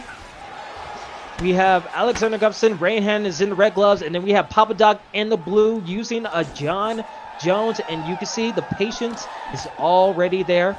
Finding their openings, a little bit of a slip, and right now just mixing up the levels. Yeah, I really like Papa Doc's style that he's going with right now. There's just a very patient approach, and just seeing what Rehan can throw out. Ooh, nice double and under. Yeah, very good double under. Now we're getting to see a little bit of the clinch game. Tries to go for a judo throw. Wasn't able to get it. It's been very technical so far in the clinch. That was a good denial. You got him in a tie clinch now. Now you can seriously put some damage in here, and you just want to be careful if you're the guy that is in the opposing side of the tie clinch. Yeah, and you can see him just walking him down to the back of the cage, but he stopped a little bit and just landing all these shots. These are going to be trouble in the future. Oh my gosh, he rocks him and he's in the not body. stopping him at all. That's huge. Oh, another knee. Going around the clock and just striking him with that knee right there. That's huge, and that stamina loss is so monumental in the beginning of this first round. 100%. 2 minutes and 50 seconds left, and he gets the single leg takedown. Oh my goodness. That is trouble because you do not want to face John Jones on the ground. Those are very deadly, and maybe he goes for a little bit of a back mount, but no, a good denial of the clinch attempt. Yeah, I think Papa Doc right here is just going to try to just beat that body up. He wasn't going to go for the backside because he's just going to try to destroy that body. Now he's got him in side saddle, and this is a position when you're on the bottom you really don't want to be in, because if the person on top is good, they can hold you here. They can hold you here for a while. Yeah, and you can see those side saddle strikes coming in from Papa Doc. Papa Doc just in his comfort zone right now, and it seems we're going back to the back clinch. Will we get a suplex city? And we sure do, Kingsley. We sure do. He's got him in side control. He's throwing those knees that I love doing in side control. And now we're in half guard. Back to side control. This is just a wild fight so far. It truly is a clinic coming from Papa Doc right now. I mean, it's a masterclass in the ground game. What you want to do if you're John Jones and you have the grappling ability to do all this stuff. And the fact that he's in top mount and doing all this stuff, it's been incredible. It truly has. He's denying all the transitions from top mount. I really like the way he's doing it as well. He gets an opportunity, but gets denied on the reversal. Papa Doc just able to get his way with 30 seconds left. It looks like Papa Doc is just waiting to see what Rehan does. You guys know my favorite position, the half guard postured up, and he's putting in work. What a good arm trap that was. Yeah, and that's the end of the first round. Pretty much dominance from the former ESFL champ Papa Doc. What does Rehan need to do in the second round coming up? I'm not 100% sure, but I think he needs to switch up what he's trying to do on the feet. He needs to not let himself get clinched, and just needs to stay away from that area, because the ground game is definitely Papa Doc's world. And yeah, Papa Doc's just showing him levels to the ground game. You know what I mean? He's showing him what he can do on the ground game, and that he does not want to be there. So hopefully he can, reevaluate what he's doing and, just, have a better round this next round. You could obviously tell from the beginning that this fight started that clinch attempt in the early damage to the body was very detrimental to Rehan, and it just didn't improve from there. Now go into the second round, find a comeback. We will find out as we start the second round. And you can just see the stamina difference right away. It's crazy how much more stamina Papa Doc has. You see the spinning back kick from Papa Doc, and that body health is so low. But again, Papa Doc needs to not be careful. I mean, Rehan is 3-1. Yeah, he's no joke. Some damage. You need to use cues if you want to fight in this type of fighting. They're both using feints and being patient with their strikes, which I really, really like to see out of both strikers. But it just seems that Papa Doc just is getting the angles a little bit more. But that was a nice knee by Rehan. Absolutely. You can see Rehan is changing up his game plan a little bit, attacking more to the body, landing some hooks, while John Jones, Papa Doc, he's attacking the body a little bit, but he's not making it his main focus. He's using some level change and attacking the head too. I am too. Whoa. Ooh, what a okay. crazy head kick knockdown. Does that count as a knockdown? Do you know, Kingsley? I think it does because his hands. I don't know. We probably need to see if they pause it after this round to see if it counts, but I think it does count. His to the ground, so it'd be really interesting to see. But again, we're back to the clinch, Papa Doc's world, and he's getting some crazy uppercuts right now. He is. Papa Doc is very, very good in the clinch. I can see he's very composed with how he does everything in the clinch, and he's waiting. You know, it's a lot of the stuff in the grappling department, clinching, grappling, stuff like that. It's just patience. You just got to be patient. Yeah, patience personified, and another spinning back kick to the body. That body is blinking a little bit, and the head health is too. Both head and body are very low for Rehan, and that stamina loss is not going to do him any favors. What a gorgeous God. elbow that was. I'm sorry, is this real? Because is that actually John Jones? That was crazy. That was so much like what John Jones would do in real life. That was wild. That was so smooth. Like, I wish I could do that, but I know, like, if I do that, I'm just getting head kicked and pieced up. That was just so clean. Papa Doc is like trying to make a statement here. He's trying to show him that there's levels to this game, and it's an amazing performance. He's on a whole nother level, and he went for a flying knee attempt. Didn't really get it, but he really wants a crazy knockout to end his second round. He wants a flashy knockout or something like that to do something like that. And you can't count Rehan out. You know what I mean? He's not 3-1 for no reason. So yeah, absolutely. But it's looking pretty grim in the end of that second round as Papa Doc put on the show for you guys. This is the ESFL. You better recognize, because Papa Doc is coming back for that title too. And that head kick, look at that, Mateo. That was insane. Yeah, that was a gorgeously timed head kick. And then look at this up elbow to the spinning back elbow. It was just gorgeous. Very much idealistic of like how this fight has been going.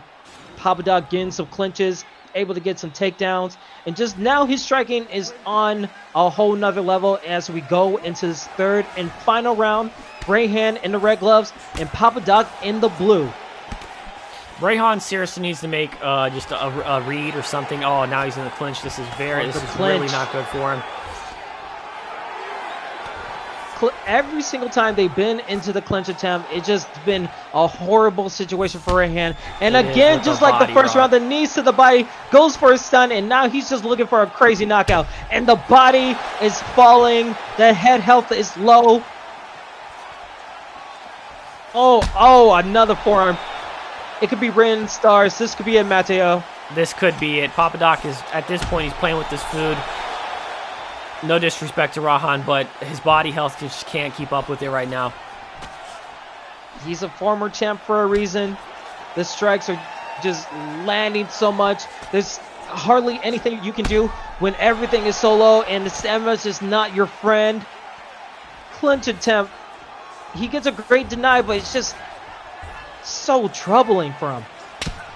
Good answer. Yeah, Rehan, I don't... Oh, what a knockout that was. That was a disrespectful knockout. That was just like a, I'm going to lay you out real quick.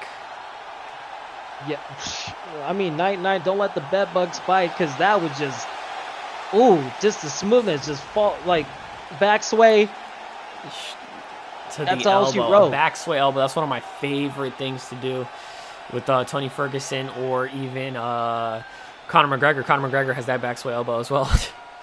I mean, when it's in the hands of a powerful striker like John Jones and Conor McGregor, you're able to get these kind of results. And Rehan, he had to fight a short notice opponent. He wasn't probably prepared for this level of competition, but man, that's a tough way to go out. I 100% agree. That was a rough fight to watch. That was a one-sided beating, but Papa Doc really put on a clinic, and that was just really great to see it, like his skills and just how he likes to use John Jones. Yeah, absolutely. I mean, Rehan, he's 3-2. He was on a great winning streak, but now it just came to a close. He will be back. I definitely know he's going to be back, and he's going to be better from this. But Papa Doc, he's showing why he's a champion right now. Yeah, Rehan, he can't get upset about that loss. You know what I mean? He fought a former champion that is an extremely high-level player, and, you know, he just got beat by the better man that night. That's all it was. If you look at the strike totals here, I mean, this is just wild. 38 significant strikes, 3 knockdowns, 5 body health events, 2 stuns, and 95 total strikes and 2 takedowns with 3 minutes of control. Just a complete and utter domination. Yeah. What can you say about it, Kingsley? There's a tough day in the office for Rehan. Papa Doc showing why he could come in short notice and put the work on somebody. I mean, it was just... It seemed from that first clinch attempt, it wasn't going to get any better, and unfortunately, it didn't do so for Rehan, but great showing by Papa Doc. I can't wait to see what he does next in the next fight card, because he's definitely going to get someone that's going to be an uppercomer too, so there's just a logjam in the PS4 Championship contention rankings. I can't wait to see what he does. There's a lot of potential opportunity. I agree. That was just a masterclass performance out of him right there, and I really enjoyed watching that. And we're just waiting for the word in the back, because I think we're down to our last 3 fights. Are we really? Really that quick? It's happening. Monster amongst fighters is up next. Evita X is in the building. And AK, and it looks like we're going into the lightweight division. It's looking like Evita is going with Donald Cerrone, and AK is like in Tony Ferguson in this. I kind of like this matchup. He may be picking Donald because Donald just, you know, had a really great performance in real life, so we don't know. I think he is. Yeah. It's been a topsy-turvy season 2 for Evita X. He began the season as the champion, and then it just went completely a 180 as he's been losing some questionable matches. I mean, he went away from his signature ground game and went more into a striking style. Right. And it hasn't really worked out for him. So it'll be really interesting if he learned from his previous matchups, if he could do something differently and just get back to the way he was in the beginning of season 2. Well, he's going against a Tony Ferguson and AK, who's 3-1. And he's no joke. So this is a heck of a test right here. And you could also see that they have had matches before, and Evita has 8 wins, and AK only has 2. So we'll see what happens here. Yeah, absolutely. I mean, we've seen a little bit of a Dr. Jekyll and Mr. Hyde situation with Evita X. He usually goes mostly ground fight and another in striking, so it's gonna be really interesting what we get in the first couple of minutes of the first round. Well, AK, he's a great striker. He's incredible when it comes to it, so it's gonna be really interesting how he uses Tony Ferguson, because he's gonna have the reach game against Cowboy. So yeah, I'm really excited to see how this fight plays out, and I really like this matchup overall. I think it's a really good matchup. And here we go. as Herb Dean gets the fight ready to go. And we're just going to jump straight into it, right? And Cowboy Cerrone in the red gloves, that's Evita X. AK is in the blue gloves using Tony Ferguson and ESFL 64, the PS4 card. We are live on Twitch and YouTube. Welcome. I hope you guys have been enjoying this fight card because it's only going to get crazier from here. It looks like AK is trying to implement some head hunting. It looks like he's head hunting a little bit, but Evita is doing well. He's doing really well. Like he's working the body a little bit. I see. You can see that he's going back more of a Venus flytrap situation where he's trying to sucker the guy into a pressure situation. Now all he needs to do is just find his way to counter punch and find a way to attack the body and just get him to think more about his strikes. Because Tony Ferguson is going to go with this pressure. AK is going to be in your face and trying to strike. And good attack to the body by Evita X right there. That wasn't a gorgeous attack. AK is no joke, like you said. I've never seen one of his fights before, but he is a really good striker, like you said before, Kingsley. And he's just, he's pressuring him. I like that back elbow to the left hook. I think that's really, really good. But Evita looks composed. He looks composed, and he looks like he knows what he's doing in there. Yeah, right now he has his back to the cage. He usually likes having his back to the cage and striking and counter punching. But right now, it just seems like he's getting pieced up too much. He needs to find a way to ground because he can't afford to take many strikes because I don't know the chin strength of Cowboy Cerrone. I agree with you. And those body kicks that AK is throwing is eating up Evita's stamina. Absolutely. I mean, it's great that Evita X is attacking the body. He's doing a little bit more to mix up his attack. And a good head kick off of AK. It's looking so well. And that stamina is going low for AK. It is. Evita X indeed. is coming on right now. I would like to see Evita use some knees, maybe. I don't know. But knees, elbows, something like that. But I still like his game plan and what he's doing right now. Yeah, so far, a little bit of pressure, a little bit of patience. Back in the bite, especially at Evita X. And a nice body kick by AK. Just a little bit of pressure, trying to use that jab, work to his benefit, get the block gauge low. Under 1 minute in this first round of one of our last 3 fights in the ESFL 64 PS4 card. Far. AK seems like he realizes his stamina is a little bit lower now, and now he's not engaging. He's not putting that pressure on like he was. And Evita is just putting out those push kicks with Donald, and it's working pretty well. He just got caught with a few uppercuts though. Last 10 seconds, anything is possible with a risky maneuver. And oh what a strip! Is that it? 1 second left. No, he doesn't get the finish. That would have been it. Maybe it would have, maybe it wouldn't. I feel like he maybe could have recovered some of those body knockdown. You can maybe recover, but we do not know. Was having such a great time striking, and then just one whip kick into the knee that destroyed the body. The whole fight in a matter of seconds. And now we see Evita X going back to his signature ground game. Oh, look at the ground game with the knees. All of us high-level grapplers, we love to use these knees in the ground. They're so effective to destroy that body. It truly is amazing. Oh, and here comes the side saddle from Evita X, but it gets switched up to another position now, back into the sprawl. Reposition the half guard. Evita X has some seriously good ground game, as I could see. He's very composed on the ground, like you said. That this was his bread and butter at one point. Now he's got the top mount, and he's going to deny that. Yes, he is. This incredible ground maneuvering by Evita X, and he gets another denial. Those are usually huge when you go to the top mount, and now we're going to see some strikes landed. And I was also surprised to see that Evita took down Tony Ferguson to the ground. I mean, Tony Ferguson's rubber guard is wild. It's extremely strong. But here we go. Here's the bread and butter, my favorite. The postured up half guard, and Tony Ferguson reverses it. Great reversal by AK, but he needs to do something. Get some attacks to the body because he can't not afford to get a reverse or land it. Oh, wait, a submission attempt right here. Oh, gosh. This might be it, Kingsley. This might be it. Green. This is it. That's all she wrote. What a submission by Evita.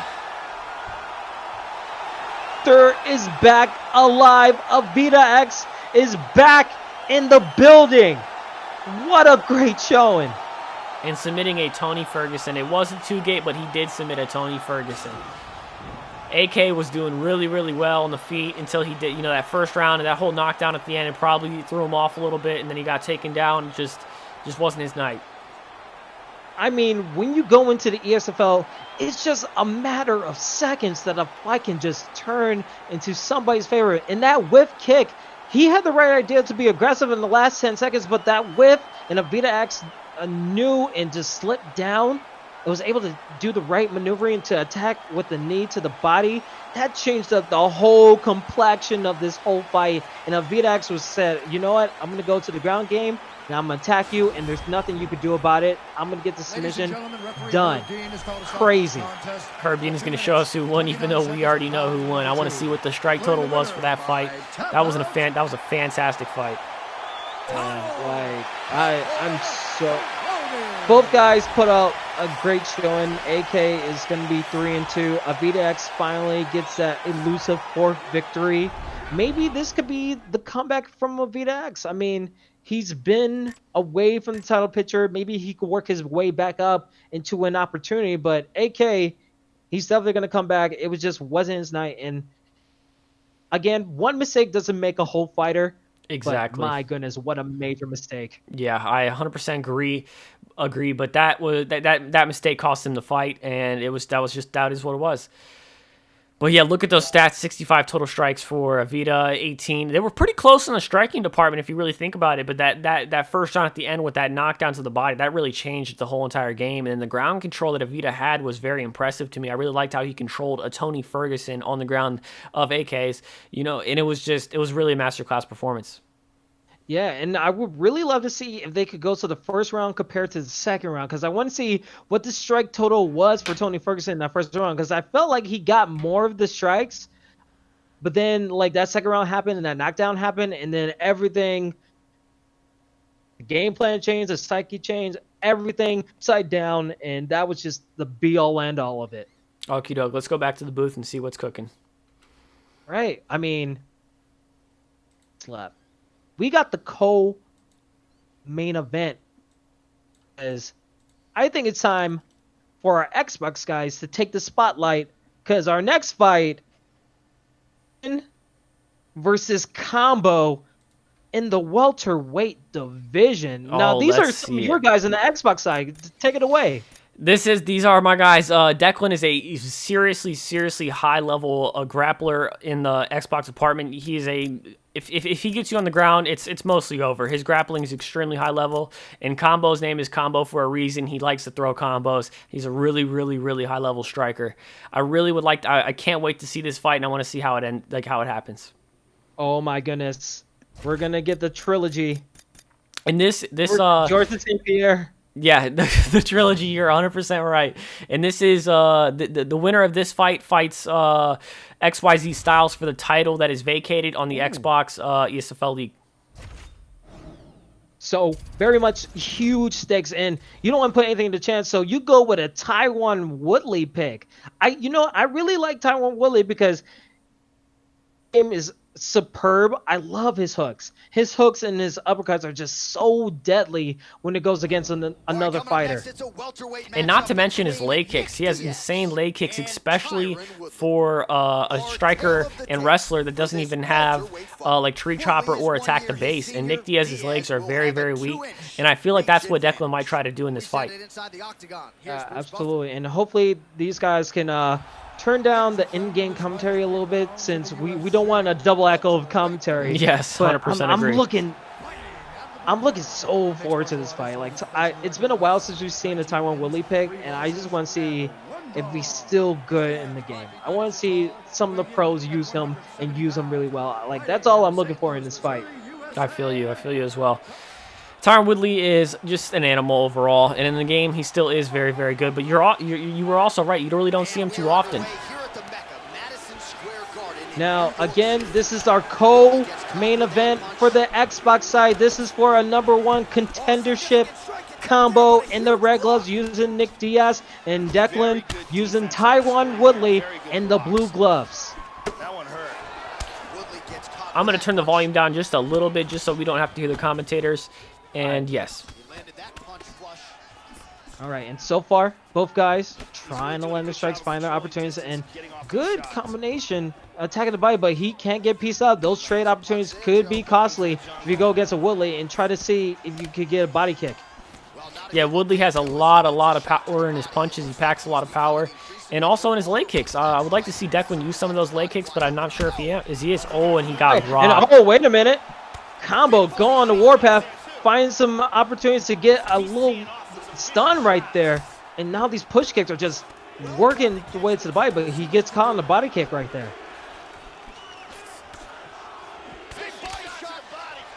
Yeah, Declan needs to maybe change up what his strategy is a little bit. I see that he's head hunting a little bit. He needs to go for that body just a little bit more, I feel. What about you?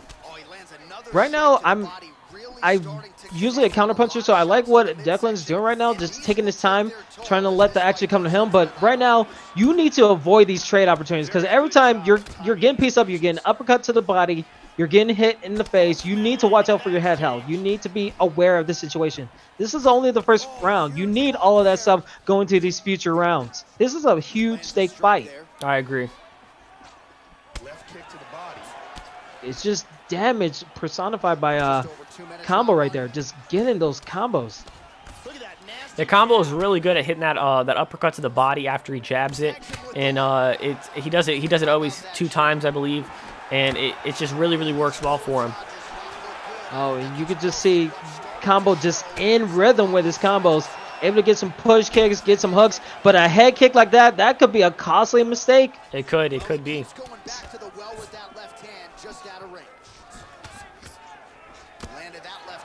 It looks like Combo is a little bit more composed right now in the striking department because he is Nick Diaz, of course, and Nick Diaz's striking is, just phenomenal.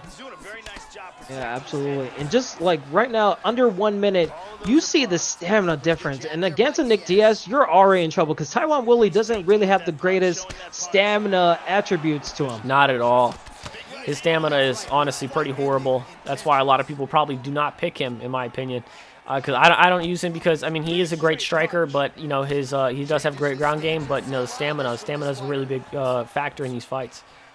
Very big, especially in such a high stake of a fight. This is for the #1 contendership for the Xbox title in the ESFL Xbox side. And that's the end of the first round. So, obviously, Combo had some great shots. I mean, we see in the replay right here, great body shots, just working on that stamina. What does Declan need to do in this second round going forward? I think he needs to switch up his strategy. I know you said you like the whole counter-striking thing, but I think he needs to strike first. He needs to be the first one striking. He needs to get those big punches with power in. That's how I feel. Yeah, absolutely. And we are already into the second round. Declan as the Taiwan Willie in the blue gloves. Combo in the red in ESFL 64 live on Twitch and YouTube. We welcome you guys. So far, a barn burner, and we can see Combo using that jab a little bit, trying to work on the block gauge. Yeah, and that's the first thing in fighting and boxing is you always want to establish the jab. Once you have the jab established, it's pretty easy to set up your other combos and stuff like that. Yeah, and you could see on the bottom lower third, 65 to 73 in the total strikes landed. The combos just but a huge head kick by Declan. Now he's back on the warpath, even though his stamina is low. Yeah, that was a gorgeous move by Declan. And you can see Declan attacking the body a little bit more, but he still needs to watch out. Everything is low. He needs to be careful of these trade opportunities. He's got good accuracy on that jab. And not to mention his stamina is so low compared to Combo's stamina, which is just really not good. And God, that stamina. I'm keeping on looking at the stamina and just see how low it is compared to like Combos. Just waiting to use that head kick, trying to see if he could get like another mistake out of Combo. Yeah, I see that. Combo's doing really well with his combos, and he is trying to I noticed that he kind of switched up what he was doing. In the first round, he was just going straight body most of the fight, but now he's going he's more going for the headshots. But he's still hitting the body at the same time. And Declan, to his credit, he's been damaging the head. It's fairly low compared to Tyrone Woodley, but like Tyrone Woodley, with all these body shots by combo, it's just he can't really get any good offense. But he's able to get some hooks in, just not enough to like. Yeah, and if you see that Combo's block is actually pretty low. Like, so if Declan throws like 2 jabs, 3 jabs, you see how Nick Diaz is, blocking up front like that. So, Woodley, Declan still has a chance. Like, the fight's not over, you know what I mean? It's not like the stamina is going to finish this fight for him right now. I mean, we definitely saw in the last fight, the fight is not over. Any little mistake can change a whole fight. And like you just said, by Tyrone Woodley.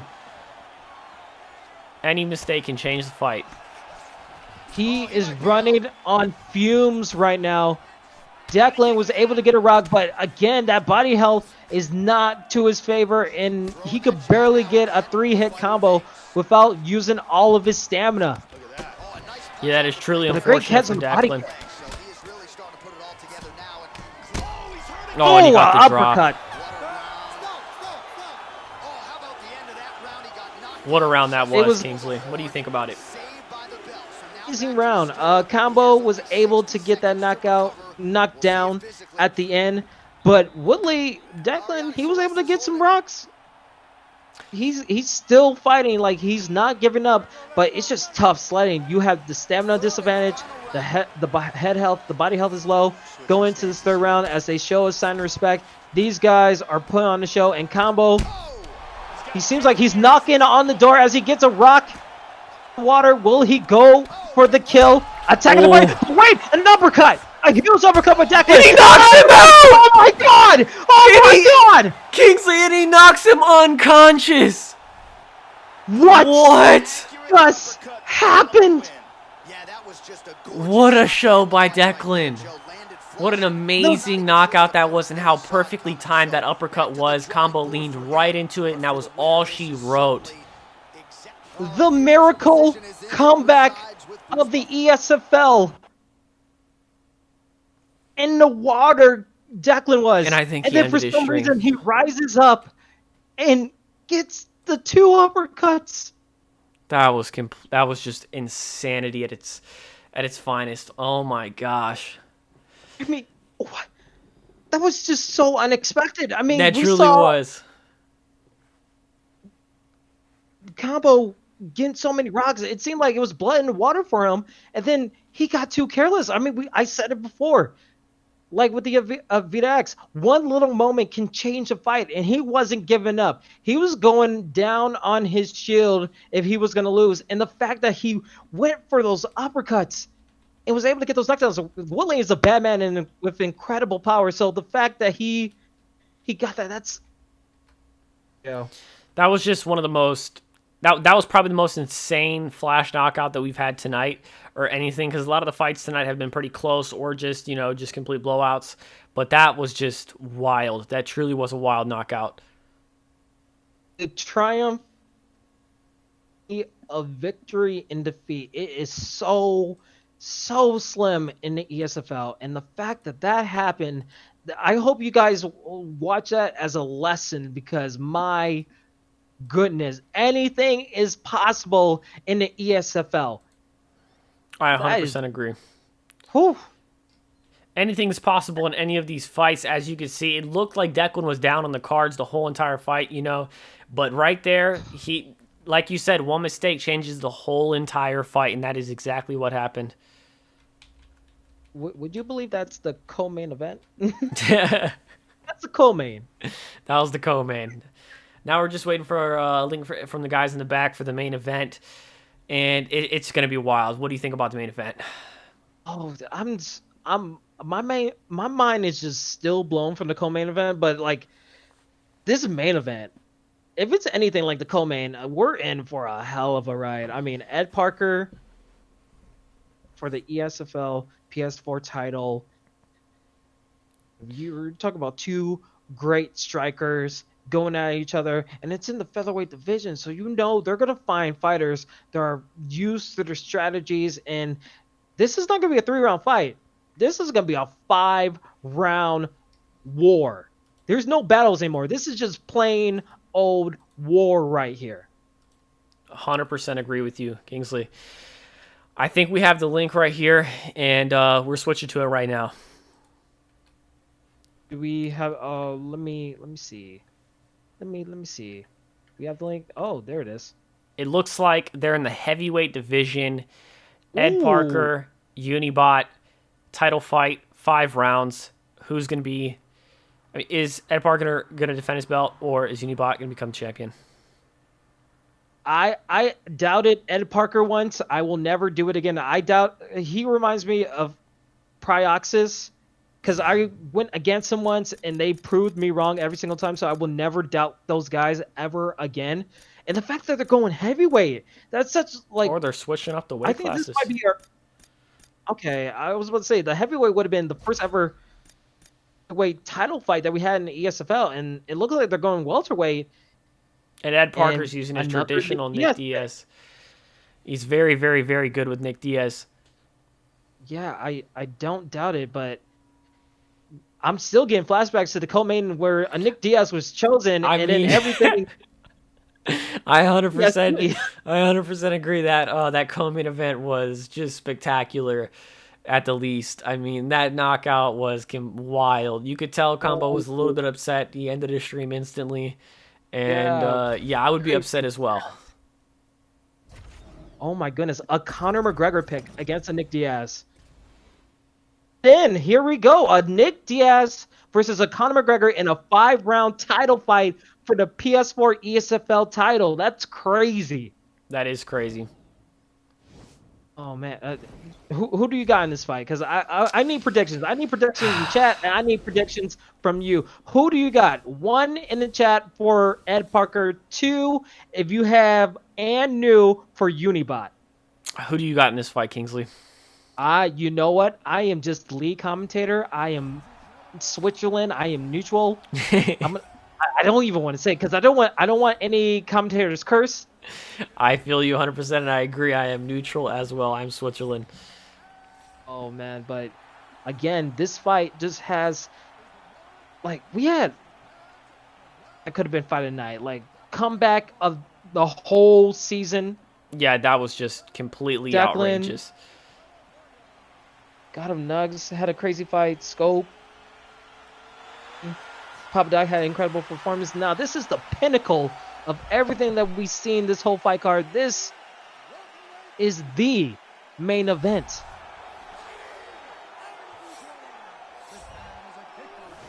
And so Conor McGregor versus Nick Diaz. This is a matchup that is it's good for Nick Diaz and it's good for Conor McGregor. It's good for the both of them. But for a 5-round fight, I don't know how Conor fares. I mean, if you're going, like, when you're in a 3-round fight, you have a certain type of strategy. When you're going to a 5-round fight, everything is thrown out the window. You need to actually strategize for this all-out war. As we are in the first round, Unibot as the challenger in the blue gloves using Conor McGregor, and we have Nate Diaz, the champion, EdParker in the red gloves. This is ESFL 64, the PS4 card. This is our main event for the PS4 ESFL title. Let's go.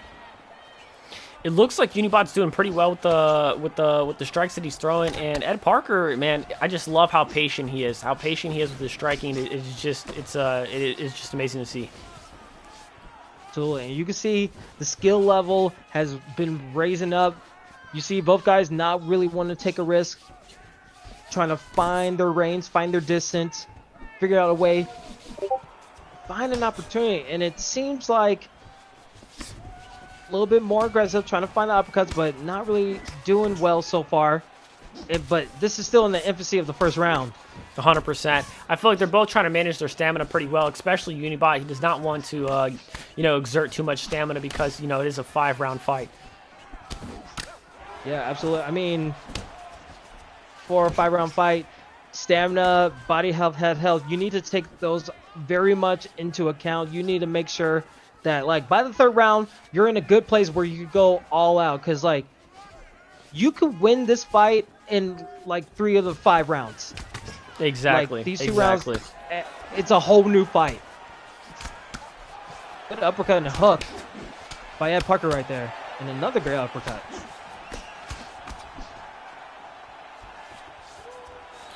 Unibot's stamina looks really, really well for a Conor McGregor right now. Oh, what a rock. Huge rock with the uppercut. But he needs to be careful. We've seen this stuff before in our last fight. Yeah, after seeing that last fight, I'm never going to count anybody out. I mean, we counted out Rehan against Papa Doc, but anything can happen. Like you said, one mistake, anything can happen. It's just all about who could make the least mistakes in this type of fight. I mean, there's so many high stakes in this fight. Who can be and new? There's a lot riding, and it seems like they're just going very close, find their avenues. A nice little push kick right there, and a body kick from Unibot. Oh, but a huge uppercut. Knockdown. I think you might be a few seconds behind me. I think I am. Let me just try to see if I can. How much time is left? There's 7 seconds left on the clock, and Unibot is on the retreat. The end of the round, EdParker bows. All right, but a good first round by both guys. Both guys had their little moments where they could inflect. But again, when you go into the second round right here, as we are quickly approaching, you just need to throw all that stuff around and just try to win the round you're currently in. Yeah, I think EdParker stole that first round with that knockdown he had right at the end of it. I mean, that was just a gorgeous display of striking. Absolutely. And we can see, again, still the patient by Unibot, putting EdParker's back to the cage. And Matteo. Yeah, Unibot is really, really good at keeping the pressure on him like he is right there with breaking his block and everything like that. But EdParker, man, he just knows how to strike. He's just a veteran striker. But Unibot's stamina looks really, really good. Absolutely. As we are under 4 minutes, 3:45 left on the clock by both competitors. Again, EdParker, the champion for the PS4 side. Unibot, the challenger in the blue gloves. And a good amount of uppercuts by Unibot right there. Yeah, and they're landing too. Absolutely. And right now, Nick Diaz, again, to your point in the first round, Unibot is doing really well with his stamina management. EdParker is just losing the stamina battle, even though he has a Nick Diaz. Yeah. I think that is, I think that's 0 for 3 for all Nick Diaz's tonight, if I'm not mistaken. I don't know. But, yeah, it's just wild what's been happening tonight. And this fight right here is just, this is just such a high caliber fight, as you can see, between these two fighters. Yeah, absolutely. I mean, these guys are the cream of the crop when it comes to the PS4 side, and these guys are putting on a show. And you can see all types of strategy that are going through their minds. I mean, you can see the hesitance, the back and forth when they're trying to go in and find their strikes. There's a lot of thought going to it. It's just like how you would play in chess. This whole match has been a chess game from like here from the beginning into the end. Yeah, they're all just trying to make reads, see what type of patterns the other fighter is using, and just trying to capitalize on them. Yeah, absolutely. And we are under 1 minute and 20 seconds right now. Again, EdParker in the red. Unibot in the blue. I don't know why I spazzed out right there. But we are in the second round, heading closer and closer to the third round. 1:05 left on the clock, and this round has been very, very technical. It's been a technical war right here. And Nick Diaz is bleeding quite a bit. Yeah, I mean, you can see the cut on his right eye starting to show, and it's very visible, leaking out to his right arm. And now that block gauge is low for EdParker. I mean, he's getting pieced up right now. He truly is. He truly is.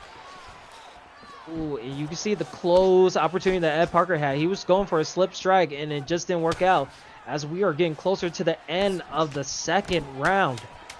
I really like how Unibot is using his stamina. It is very, very efficient the way he's using it, and effective. Yeah, absolutely. And we are just pacing through these replays. We don't even need replays. We're going straight into the third round, a round before the championship rounds.